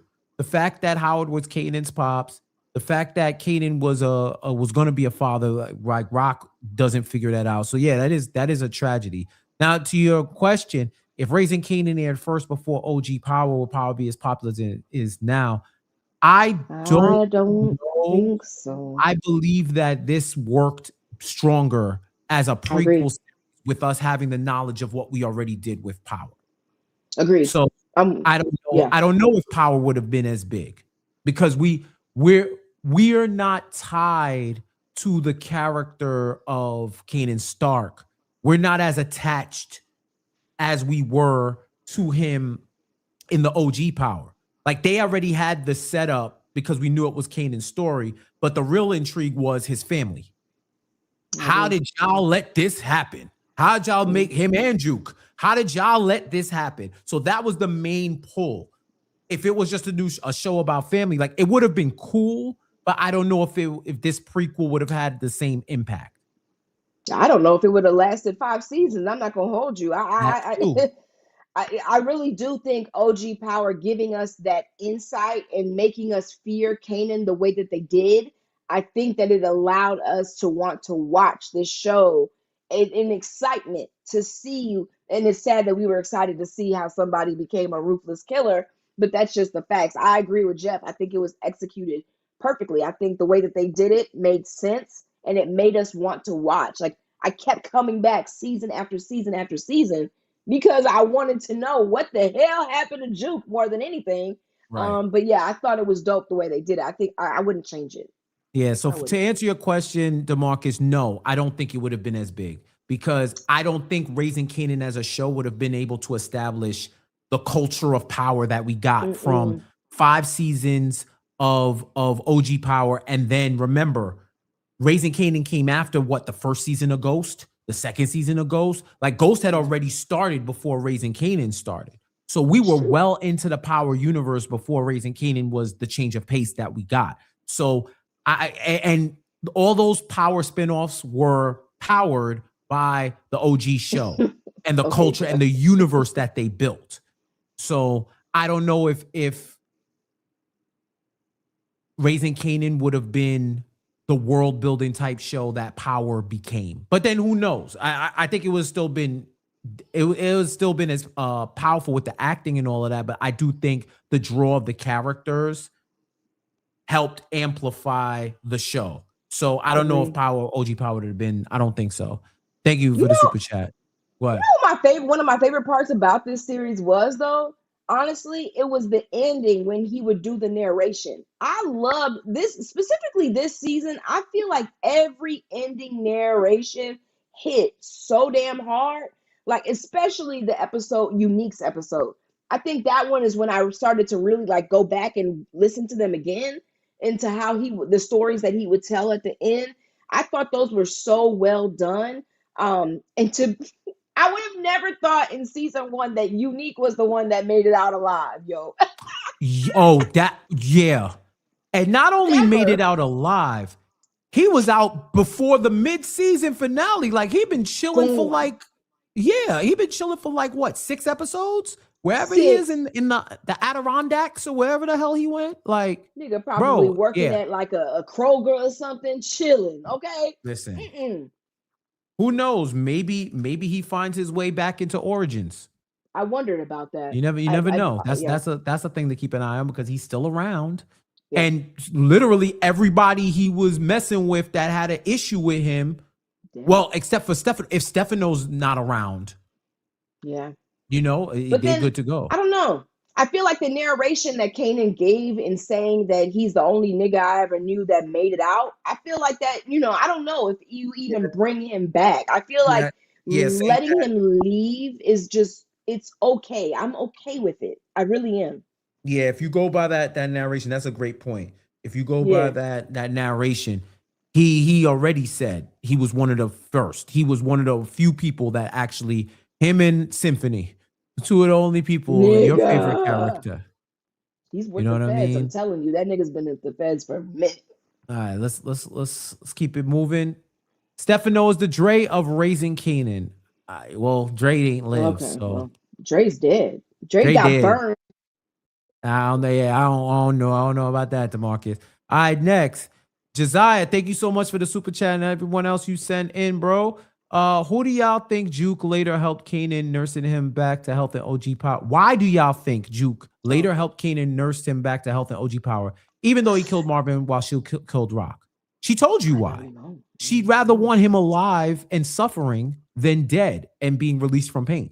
So she probably was like, "Oh, you gonna die? Not on my watch. I'll nurse you back to health so that you can continue to live with the pain." I think so. Wow, I think so. that's I don't think evil. that she put it to the side. I think that she wanted him to live. And then once she found out that he was fooling with Ghost's son, she was like, "Oh, now I have the ability to cause chaos in your life. Yeah. I am your tormentor, and I'm going to continue to be your tormentor. And what better way than to keep you alive so that she could continue to torment him?" That's what I think. I never even thought about that. That's a genius. Yeah, you're right. Look at nigga. I don't know, because a part of me is like, yo, what makes her want to work with him at this point? Like, what was it that made you even want to talk to him ever again? But that would be a great reason. I never would have thought about that. That's valid. For sure. All right. Next, from DeMarcus. The scene with young Marvin, baby Laverne, young Raq, and Lulu and baby Kanan was priceless. Family ties and good times. Yeah. It was a lot of that imagery. 1975. Everybody with they 70s hairstyles.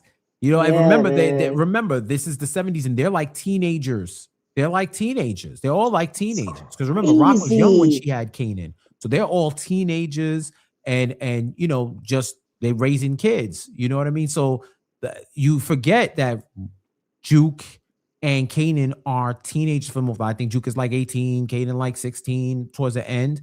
So it was just ill to see them as a family together, so close, happy and young as a family with all these dreams, and they ended up turning into nightmares. God damn. Okay. Okay, Meek Mill. Yeah, I mean, that's real. They were so happy, bro. They were smiling and everything. It's just really, I agree with you. It is like a Greek tragedy. It's very sad to watch, honestly. It's terrible. For sure. All right, next one. Ratchet, Raq, strategical snake that put Kanan on the radar by the feds. What Raq actually did was dry snitching. You know what? That's actually kind of accurate. I'm not mad at that, because when she said, "I want the protection for my son too," well, the question is, well, why? Right? And then once they start searching into him, like they said, they couldn't really find anything, but the fact that your mother wanted you in witness protection means that there's something. Actually, there doesn't, because if you remember, Yaz went into witness protection with Tasha, and she wasn't out here selling dope, right? So you can request your kids to come with you. Like if they're your kids, you can request them to come with you. The Fed just knew, oh, if you into something, your whole family got to be into something. And I mean, he played it like that. But he if we're played it. gonna get technical, you could say, I can see how you say that it's dry snitching. Man, yeah, I don't know. Raq would, I mean, at the end of the day, we know she would do anything to protect Kanan. So I think she just genuinely, in my opinion, honestly, I think she knew that if she snitched, knowing she would have to testify on all these things, not only does that put a target on her back, it would also do the same thing to Kanan because your mom is out here doing all of this. We'll just kill you. And then that'll stop her from running her mouth probably because she's scared. You know what I'm saying? Like, so yeah, it would have really affected Kanan had Raq been a snitch. It would have messed him up in his game and everything that he wanted to do. So yeah, I think that was what I didn't understand, but I'm with it. I'm with it. I get why he feels that way. Yeah, no, 1,000%, 1,000%. Let's keep going. Marcus with another one. Thank you so much. Raq was cool with Kanan and Jukebox eliminating her because Raq took out Joyce Thomas out of her misery. Jukebox still doesn't know that Raq put Joyce out of her misery. That's another one that she doesn't know. I mean, at that point, I don't know if that would have mattered in the grand scheme, but yeah, you think about it. There's just so much. There's just so much killing in that family. It's like it's hard to keep up. It's like you know y'all couldn't just work normal jobs. Y'all had to do all this shit. God damn. You know, I'm sure Best Buy was hiring. Like, no Best Buy back then. Oh, what was it? Circuit City? Circuit City. Yeah. Hey, I remember that. Give me some credit. Okay. There was Circuit City. Yeah, go work there. It was no Kmart's. I don't think there was no Kmart's in New York. So there was Sears, no Kmart's. There was definitely a Circuit City. Sears. I bet Sears. Oh yeah, you couldn't work at JCPenney? Yeah, nigga. Go get a job. The fuck? Like y'all really had to be out here killing people like that? God damn. All right. Running some more. Thank you so much. Another one from DeMarcus. Imagine if Jukebox told Kanan that Raq got rid of Unique Baby. That would have hurt Kanan and Raq instead of eliminating Raq also. Why would that hurt Kanan? I don't know. I don't follow, brother. I don't think, like, if Jukebox had told them that, I don't Kanan didn't care about Famous. I don't think he's gonna care about his mother's unborn baby. Yeah, you know, I don't think so either. Between them when he was trying to like organize him against Breeze, but who knows? But yeah, sorry, brother, I'm not following that logic. Yo, and that's a valid ass point, JT Mega. The fact that Raq was so hell bent on bringing, and you saying that you can bring your kids with you, she was gonna bring Kanan, but you was just gonna leave Jukebox out there in the world. You didn't want to bring Juke with you? The fuck? Poor Juke. She never was gonna make it, y'all. She was never gonna make it. Yeah. Raq didn't even think about her. God damn. Yeah, that was definitely cooked. That was definitely cooked for sure. Or Juke. All right, Josiah, another one. Thank you. Juke technically won the war when Kanan died in that cop shootout. No family member took him out like Marvin predicted he would die alone in the end. Yeah. He did win the war.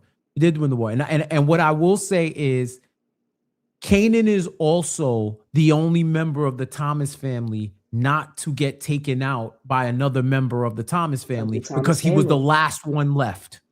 Correct. and he didn't commit suicide. That's what Stefano said. I don't want to be. What did he say? He said, I want to live forever. I don't want to be immortal. I want to die last. I just want to be the last. Yeah, I just want to be the last one to die. And that's what he was. And it's prescient, man. It's very prescient. Like, Kanan was the last Thomas / Stark standing. The last one standing. And he's the only one that did not get taken out by a member of the Thomas family because all of them was gone. So, it's wild. It's wild.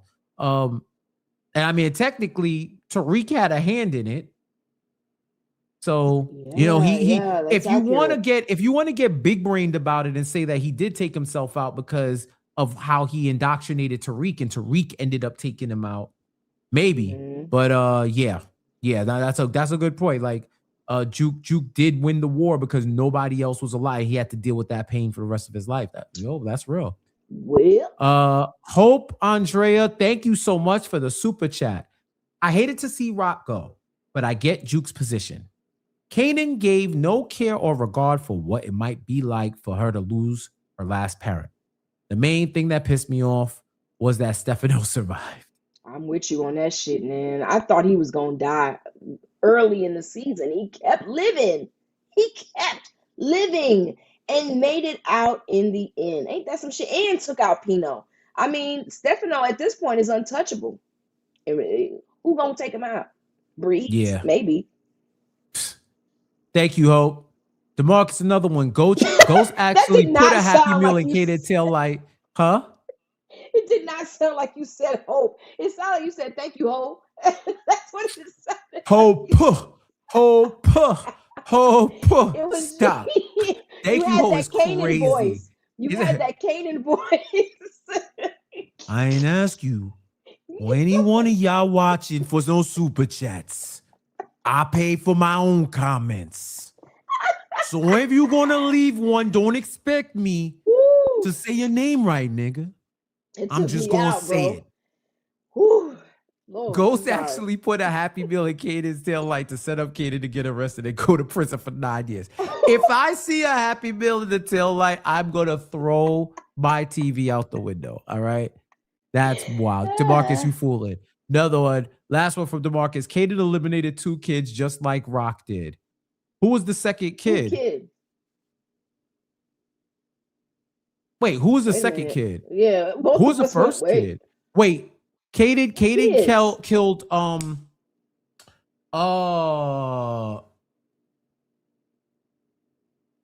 I got you. Yeah, you don't have Buck to hit 20. Kanan killed Buck 20. Oh. And who was this? Oh, and my man that was shook. You know I'm bad with shit. I'm not asking you for the name. Okay, thanks. But the chat seems quiet too. The hell? Raq had an abortion with Crystal Baby. What? Kanan eliminated 2 kids.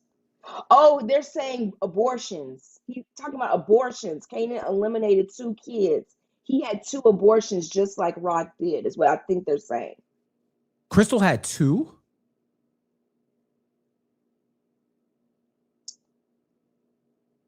Did she only have 1? Y'all is killing me.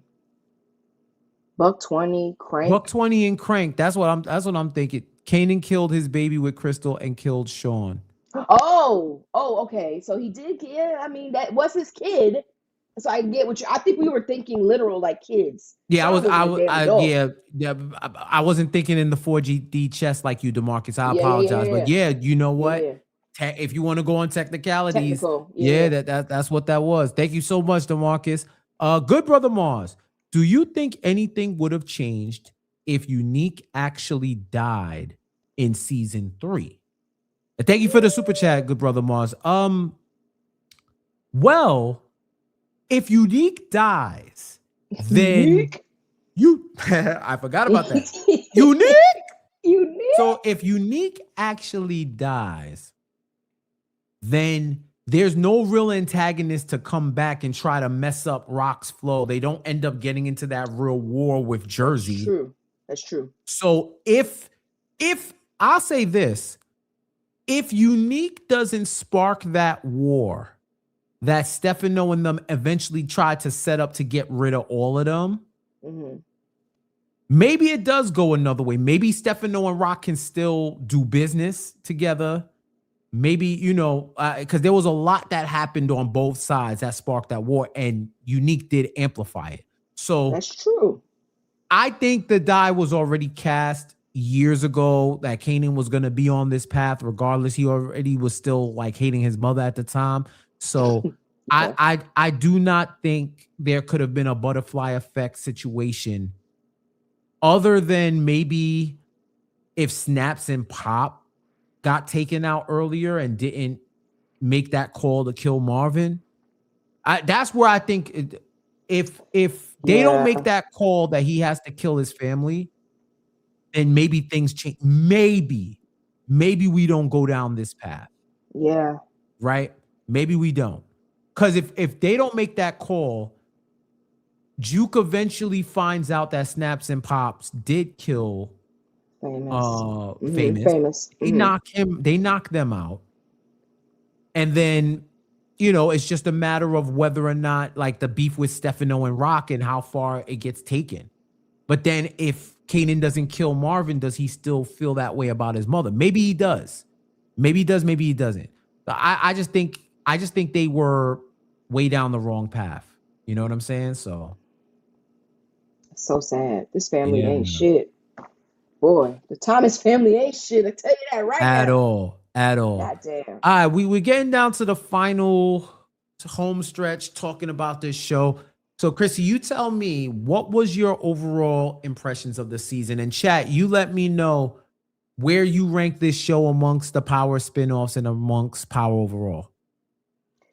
Okay, so I feel like this season, overall, to me, solidified this as my favorite Power universe show. And I think it's because they were able to stick the landing in the end. OG Power was amazing. I do feel like it had its moment and we loved it, but I also feel like that final season fucked it up.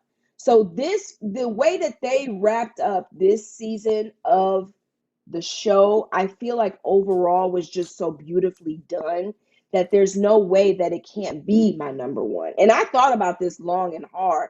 It was a beautiful timepiece. It was wonderfully executed. I feel like every character played their part exceptionally well. There was no, pause episodes per se.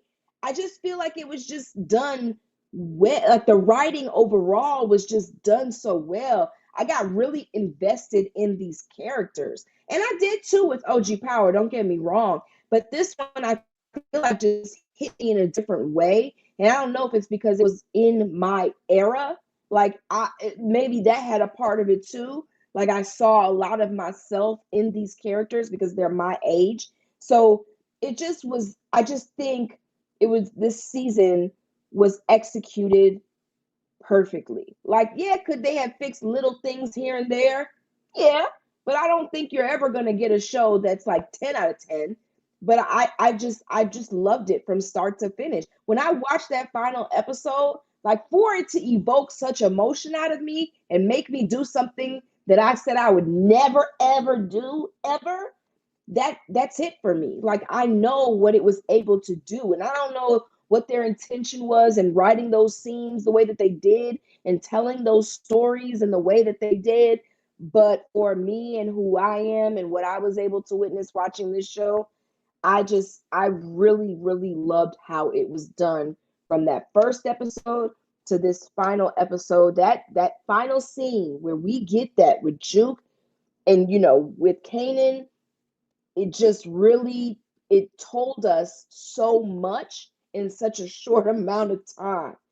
And so I just can't not say that this show is number one for me. It's got to be. I think nostalgia would make me say OG Power is number one because it was the first and we loved it so.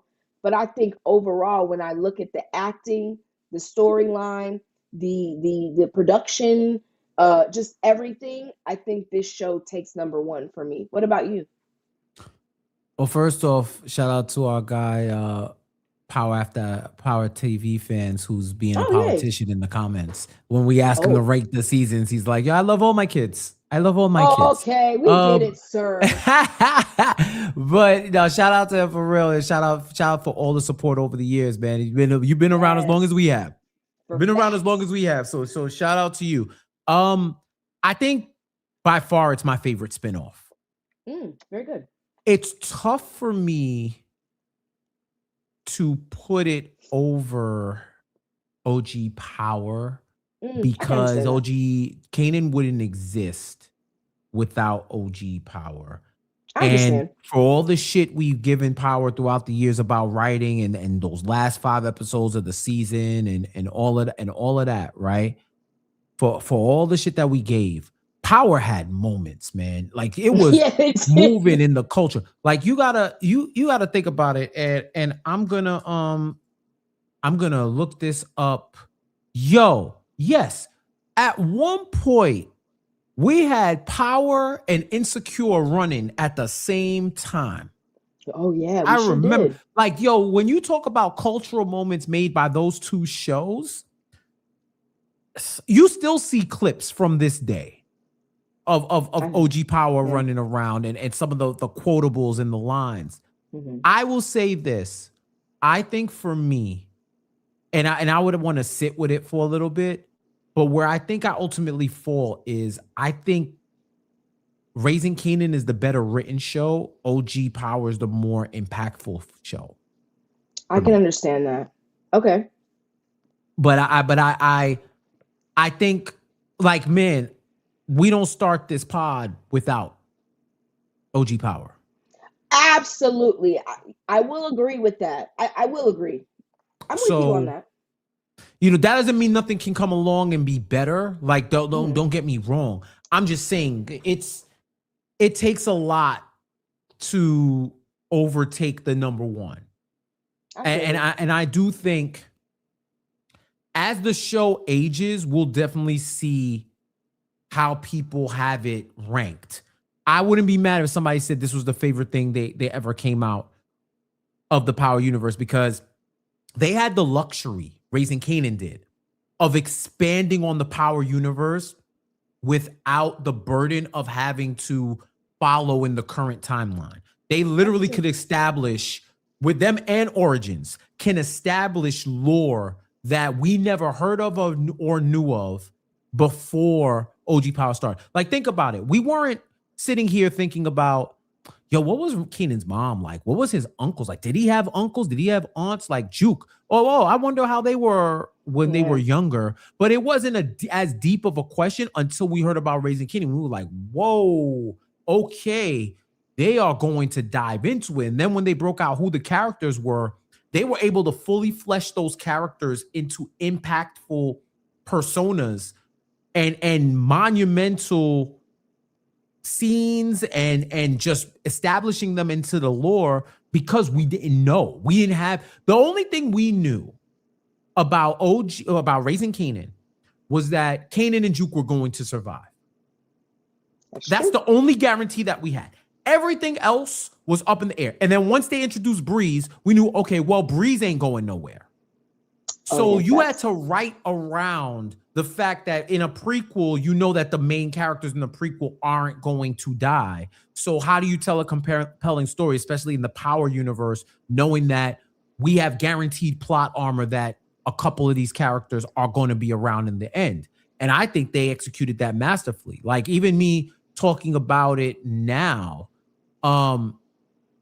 it's like, yo, what they did, and yeah, I do think they might have benefited from a couple more episodes just to space some stuff out, not so much to cram it with more stuff, but just to give some stuff a little bit more life. Like, I do think that whole, we saw hints of it, but the whole Stefano and Pino competing for women and for status, and now Raq is in the middle, and we just throwing it in there in the final episode. Like, that could have been made to breathe over the course of a couple of episodes, you know. But if the 8 is what Sasha wanted, then, you know, salute to him as the creative. Like, he got what he wanted, and if that is what he wanted and was able to tell a compelling story.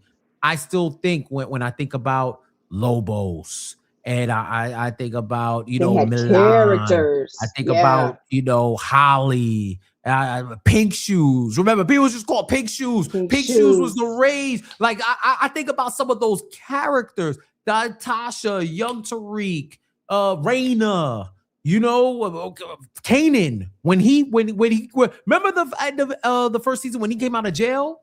Everybody's like, oh, here we go. Here we go. Like, I think about those moments, and it's hard for me to put Raising Kanan above it. But having said that, I wouldn't hold it against anybody if they said they liked Raising Kanan or they thought Kanan was a better show. Because if we're talking about quality, then that's a way bigger discussion. That's a way bigger discussion. It might be more straightforward, because Raising Kanan, I don't know if their peaks were as high as OG Power's leaks, but it was a consistently good written show. So I think, yeah, and that's what I think does it for me. I think we're looking at it from different lenses, maybe, because I can't knock you for what you just said. like 100% agree with you. Like, I remember how excited we used to get, like live tweeting through OG Power. Like, that shit was a moment. Like, we used to get so lit, like, anytime. Remember when Ken was walking through fire? Like, the fact that that nigga was walking through fire is crazy. Turn Like, Kanan into Johnny Storm, bro. the fuck? Like, there were moments with OG Power, but I think when I look at an overall product, an overall picture, I characters, production, writing, I just, for me, I loved Raising Kanan as a whole. The characters, I like do too. Marvin was spectacular. Raq, beautifully done. Haley Kilgore did so good as Juke. Like, like I just think it was. But I agree with you that there would be no Raising Kanan without that OG Power aspect. Like, we got excited about Raising Kanan because of what was introduced to us through OG Power. But yeah, I understand where you're coming from 100%. Yeah, for sure. Like, and shout out to Shane Johnson, Cooper Sachs, friend of the show, too. Oh So like man, there's sex. so many characters, bro. So many Yes, what a characters. But yeah, time. I think the lore in Raising Kanan is gonna be really, really fully developed. Like I think people, as more people catch on, like I heard people when I gave my like non-spoiler quick thoughts on threads, I had people saying like, "Oh damn, I stopped watching after a while. Should I continue?" I'm like, "Yeah, I think it's worth Yes, a rewatch." And I think, Power is going to be on Netflix soon. They it's gonna dropping get the its whole series. rewatch. You're going to Yeah. have people who never tapped into Power finally tapping Yep. in for the first time, and they may grow a whole new legion of fans. Who would have thought putting it on a professional streamer would bring more eyeballs and support and notoriety and promotion to it. You know what I mean? Who would have thought, bruh? Not Who stars. would have thought? You know what Not I'm saying? stars. Exactly. Yeah, So yeah, yeah. I'm interested to see that. But I say, especially as somebody from Queens, it hit different for me. It hit different for me all of a I sudden from bet. season one. Even though Power is based on people from Queens, they was in Manhattan a whole lot. They was in the city a Were whole they? lot, Okay. right? Or Yeah. Miami, you know what I'm saying, and all those places. Yeah. So I understood it, but I think personally I felt more of a connection to Raising Kanan because they spent a majority of their time in Queens, and it just was blast or pass, and that's like a personal connection. But this was a pleasure to review. Beautiful, man. Really What a dope. season. What a season. What a series. I really enjoyed reviewing this show. Sad to see it go, but I'm glad that it went out the way it did because I hope, my hope is that people continue to catch on with Power and give it a chance because you got some really strong, impactful performances, acting performances. If we're talking about straight acting, because I know people like to throw out bad writing, like they like other words that are used when people first learn them and whatnot. But when you talk about acting, bro, Patina Miller, London Brown, Spectacular. Makai Curtis, Haley Haley Kilgore, Kilgore. the whole crowd. Like people put in performances. Tony Danza, he did his thing. Yes. Freaking Omar Epps. Omar Unique. Epps The did guy his who played thing. Unique. Joey Joey Badass. Badass. Let's talk about it. Like these guys did their thing, and I think everybody had their own moment. I think this will launch a lot of their careers in a different way as well. I think when you look at the London Brown of it all, even Yeah, Sasha, Malcolm May.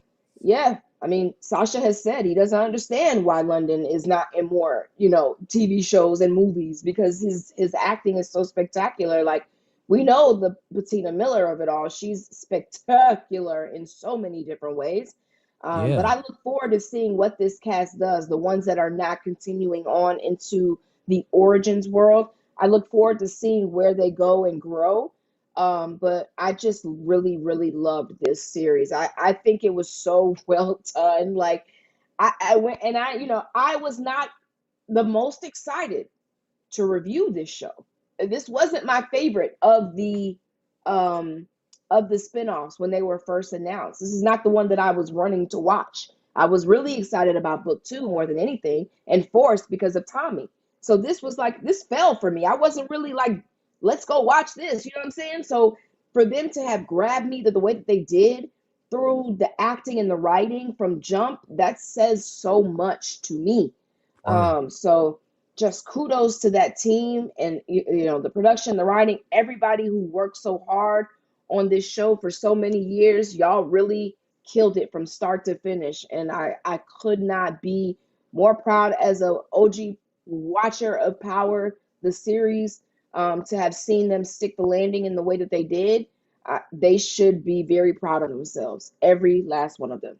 For sure. And I mean, even Sasha Penn, he was a writer on the new movie By Any Means with Mark Wahlberg and Yahya Abdul-Mateen. So, I mean, people are Wow. gonna get their looks, man. I hope they did. Like some of these people, like Haley and Patina, was off of Broadway type shit. Yes. So I'm telling you, like, I hope they definitely get their flowers. Let me get this one super chat out before we go. DeMarcus at the buzzer.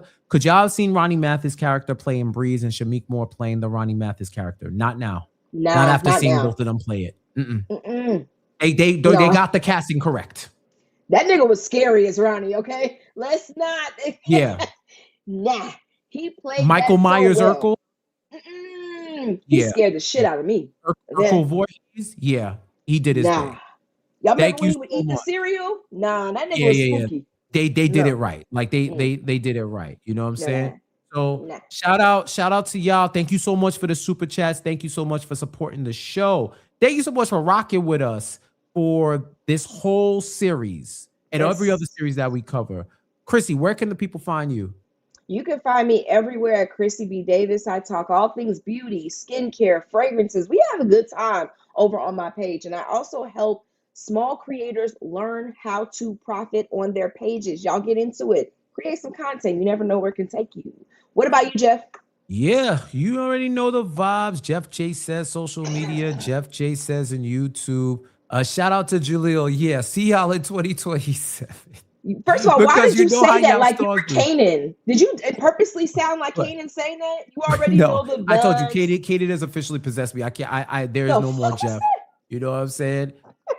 And I you know, I don't even know when Origin. Jaleel, you won't get banned. Do you Jaleel, have any idea what Origin is coming out? I know it's yeah, supposed to be tell us. 2027, but I think Stars gave us the year like they usually do and says, we'll let you know. Will Uh, they be? Will they be? Is there going to be a time jump? Because it looked like Kanan was a little bit older in that little blip that they gave us. yeah, maybe they go into the 2000s, maybe, or maybe the late 90s. I don't Got you. know. So Okay, so they're going to jump up a little bit. we'll Oh yeah, see. because they were little Tommy and Ghost, so they have to grow at least about another 3-4 years. So yeah, Right. okay, I see. I see. I see. Got it. Listen, Got it. I'm Got it. Got it. seeing some of the comments, so I'll say in the words of my man Kanan Stark. I've been asking y'all niggas. I asked you for a specific set of things. Yeah, he did. Y'all niggas never did it, so He don't did. ask about a rewatch. You I'm gonna keep asking, working it on them, ain't guys. happening. So I'm gonna just keep keep it working moving, on them. niggas. Y'all DM Jeff every day. DM him every Don't do that. No, single no, no. Don't do day. that. Don't do that. Don't do that. Don't do that. I promise y'all don't do that. Don't DM me. No. Don't DM me every day asking for that. Please don't. Actually, no, better yet, go under the power stars and tell everybody on that's commenting under all their shit, tell them to come follow us at Power After Hours. I like Do that. that. Even better. Do Even that. better. You listen. You watching Power. You watching Stars. Why you not over here? I don't gotta ask you again. You saw what happened to my mother. Oh God. So what happened to my uncles? Oh my God. Make it stop. No, no lie. When you go back and watch this and you hear what you said, when I pointed to what about you, Jeff? You literally sounded just like Kanan. It was very scary. Very. Chrissy, I don't even know what I'm doing after this. We Lord have waiting mercy. until 2027. They think we gonna wait forever. I don't wait for nobody. I'm doing it for me. I'm doing it for the channel. Oh my God. I ain't doing it for you niggas. Oh, But yo, I'm gonna Jeff Chill, I'm going to work. You're hilarious. Yo, but seriously, all jokes aside, and I don't know how many times. I don't know if Origins Kanan is gonna have the same accent. If he come back with a different accent, I'm gonna be crying. But he might because we'll see. Growing up. But yeah, man, like, yeah. Once again, definitely shout out to y'all. Thank y'all for supporting the channel. Thank you for supporting us. Y'all already know the vibes. When Origin comes back, we'll be back. We'll be back. If we don't see you until then with any news or anything like that, have a good Labor Day. Have a great Thanksgiving. Have an awesome Christmas, Kwanzaa, whatever you celebrate over the next X amount of months until Stars gets it together and drops Origins and all 18 of them episodes. You know, we'll be here. So you will be here. So shout out to y'all. Definitely stay engaged with the channel. Stay engaged with our socials. You know, all the stuff that we doing. So I appreciate y'all. Appreciate y'all tapping in. Appreciate y'all supporting Chrissy, myself, and this show. Yeah, but Happy New Year, Happy Kwanzaa, Happy Valentine's Day. That's what made me laugh. Huh? That's what made me laugh. Somebody said Happy Holidays. Yeah, no, Happy Holidays, happy. Well, let's see. Let's make a prediction. I gotta say Happy Valentine's Day. Happy St. Patrick's Day. Happy St. Patrick's Day. Enjoy March Madness. Shoot, we might be saying Happy Memorial Day. Knowing them. Damn. That'll be ridiculous. If we're back this time next year, by this time next year, if we are not back, I'm gonna be fucking pissed off. You remember when we were waiting for Kanan? If it wasn't for Force, y'all wouldn't have seen us for like a whole 2 calendar years. You're right. Force is what kept us coming. Yeah. As always, thank y'all so much for supporting us. We love y'all. We appreciate y'all. Thank you so much. And hopefully Origins comes back soon so that you can see us. But until then, we'll be on these internet, so definitely tap in with us. And thank you so much, man. We'll check y'all later. Peace. I want you to sing it with me. They say this is a English town. Yeah. I just come from the lowest part. Right, like city, like I gotta make it. This is where it goes.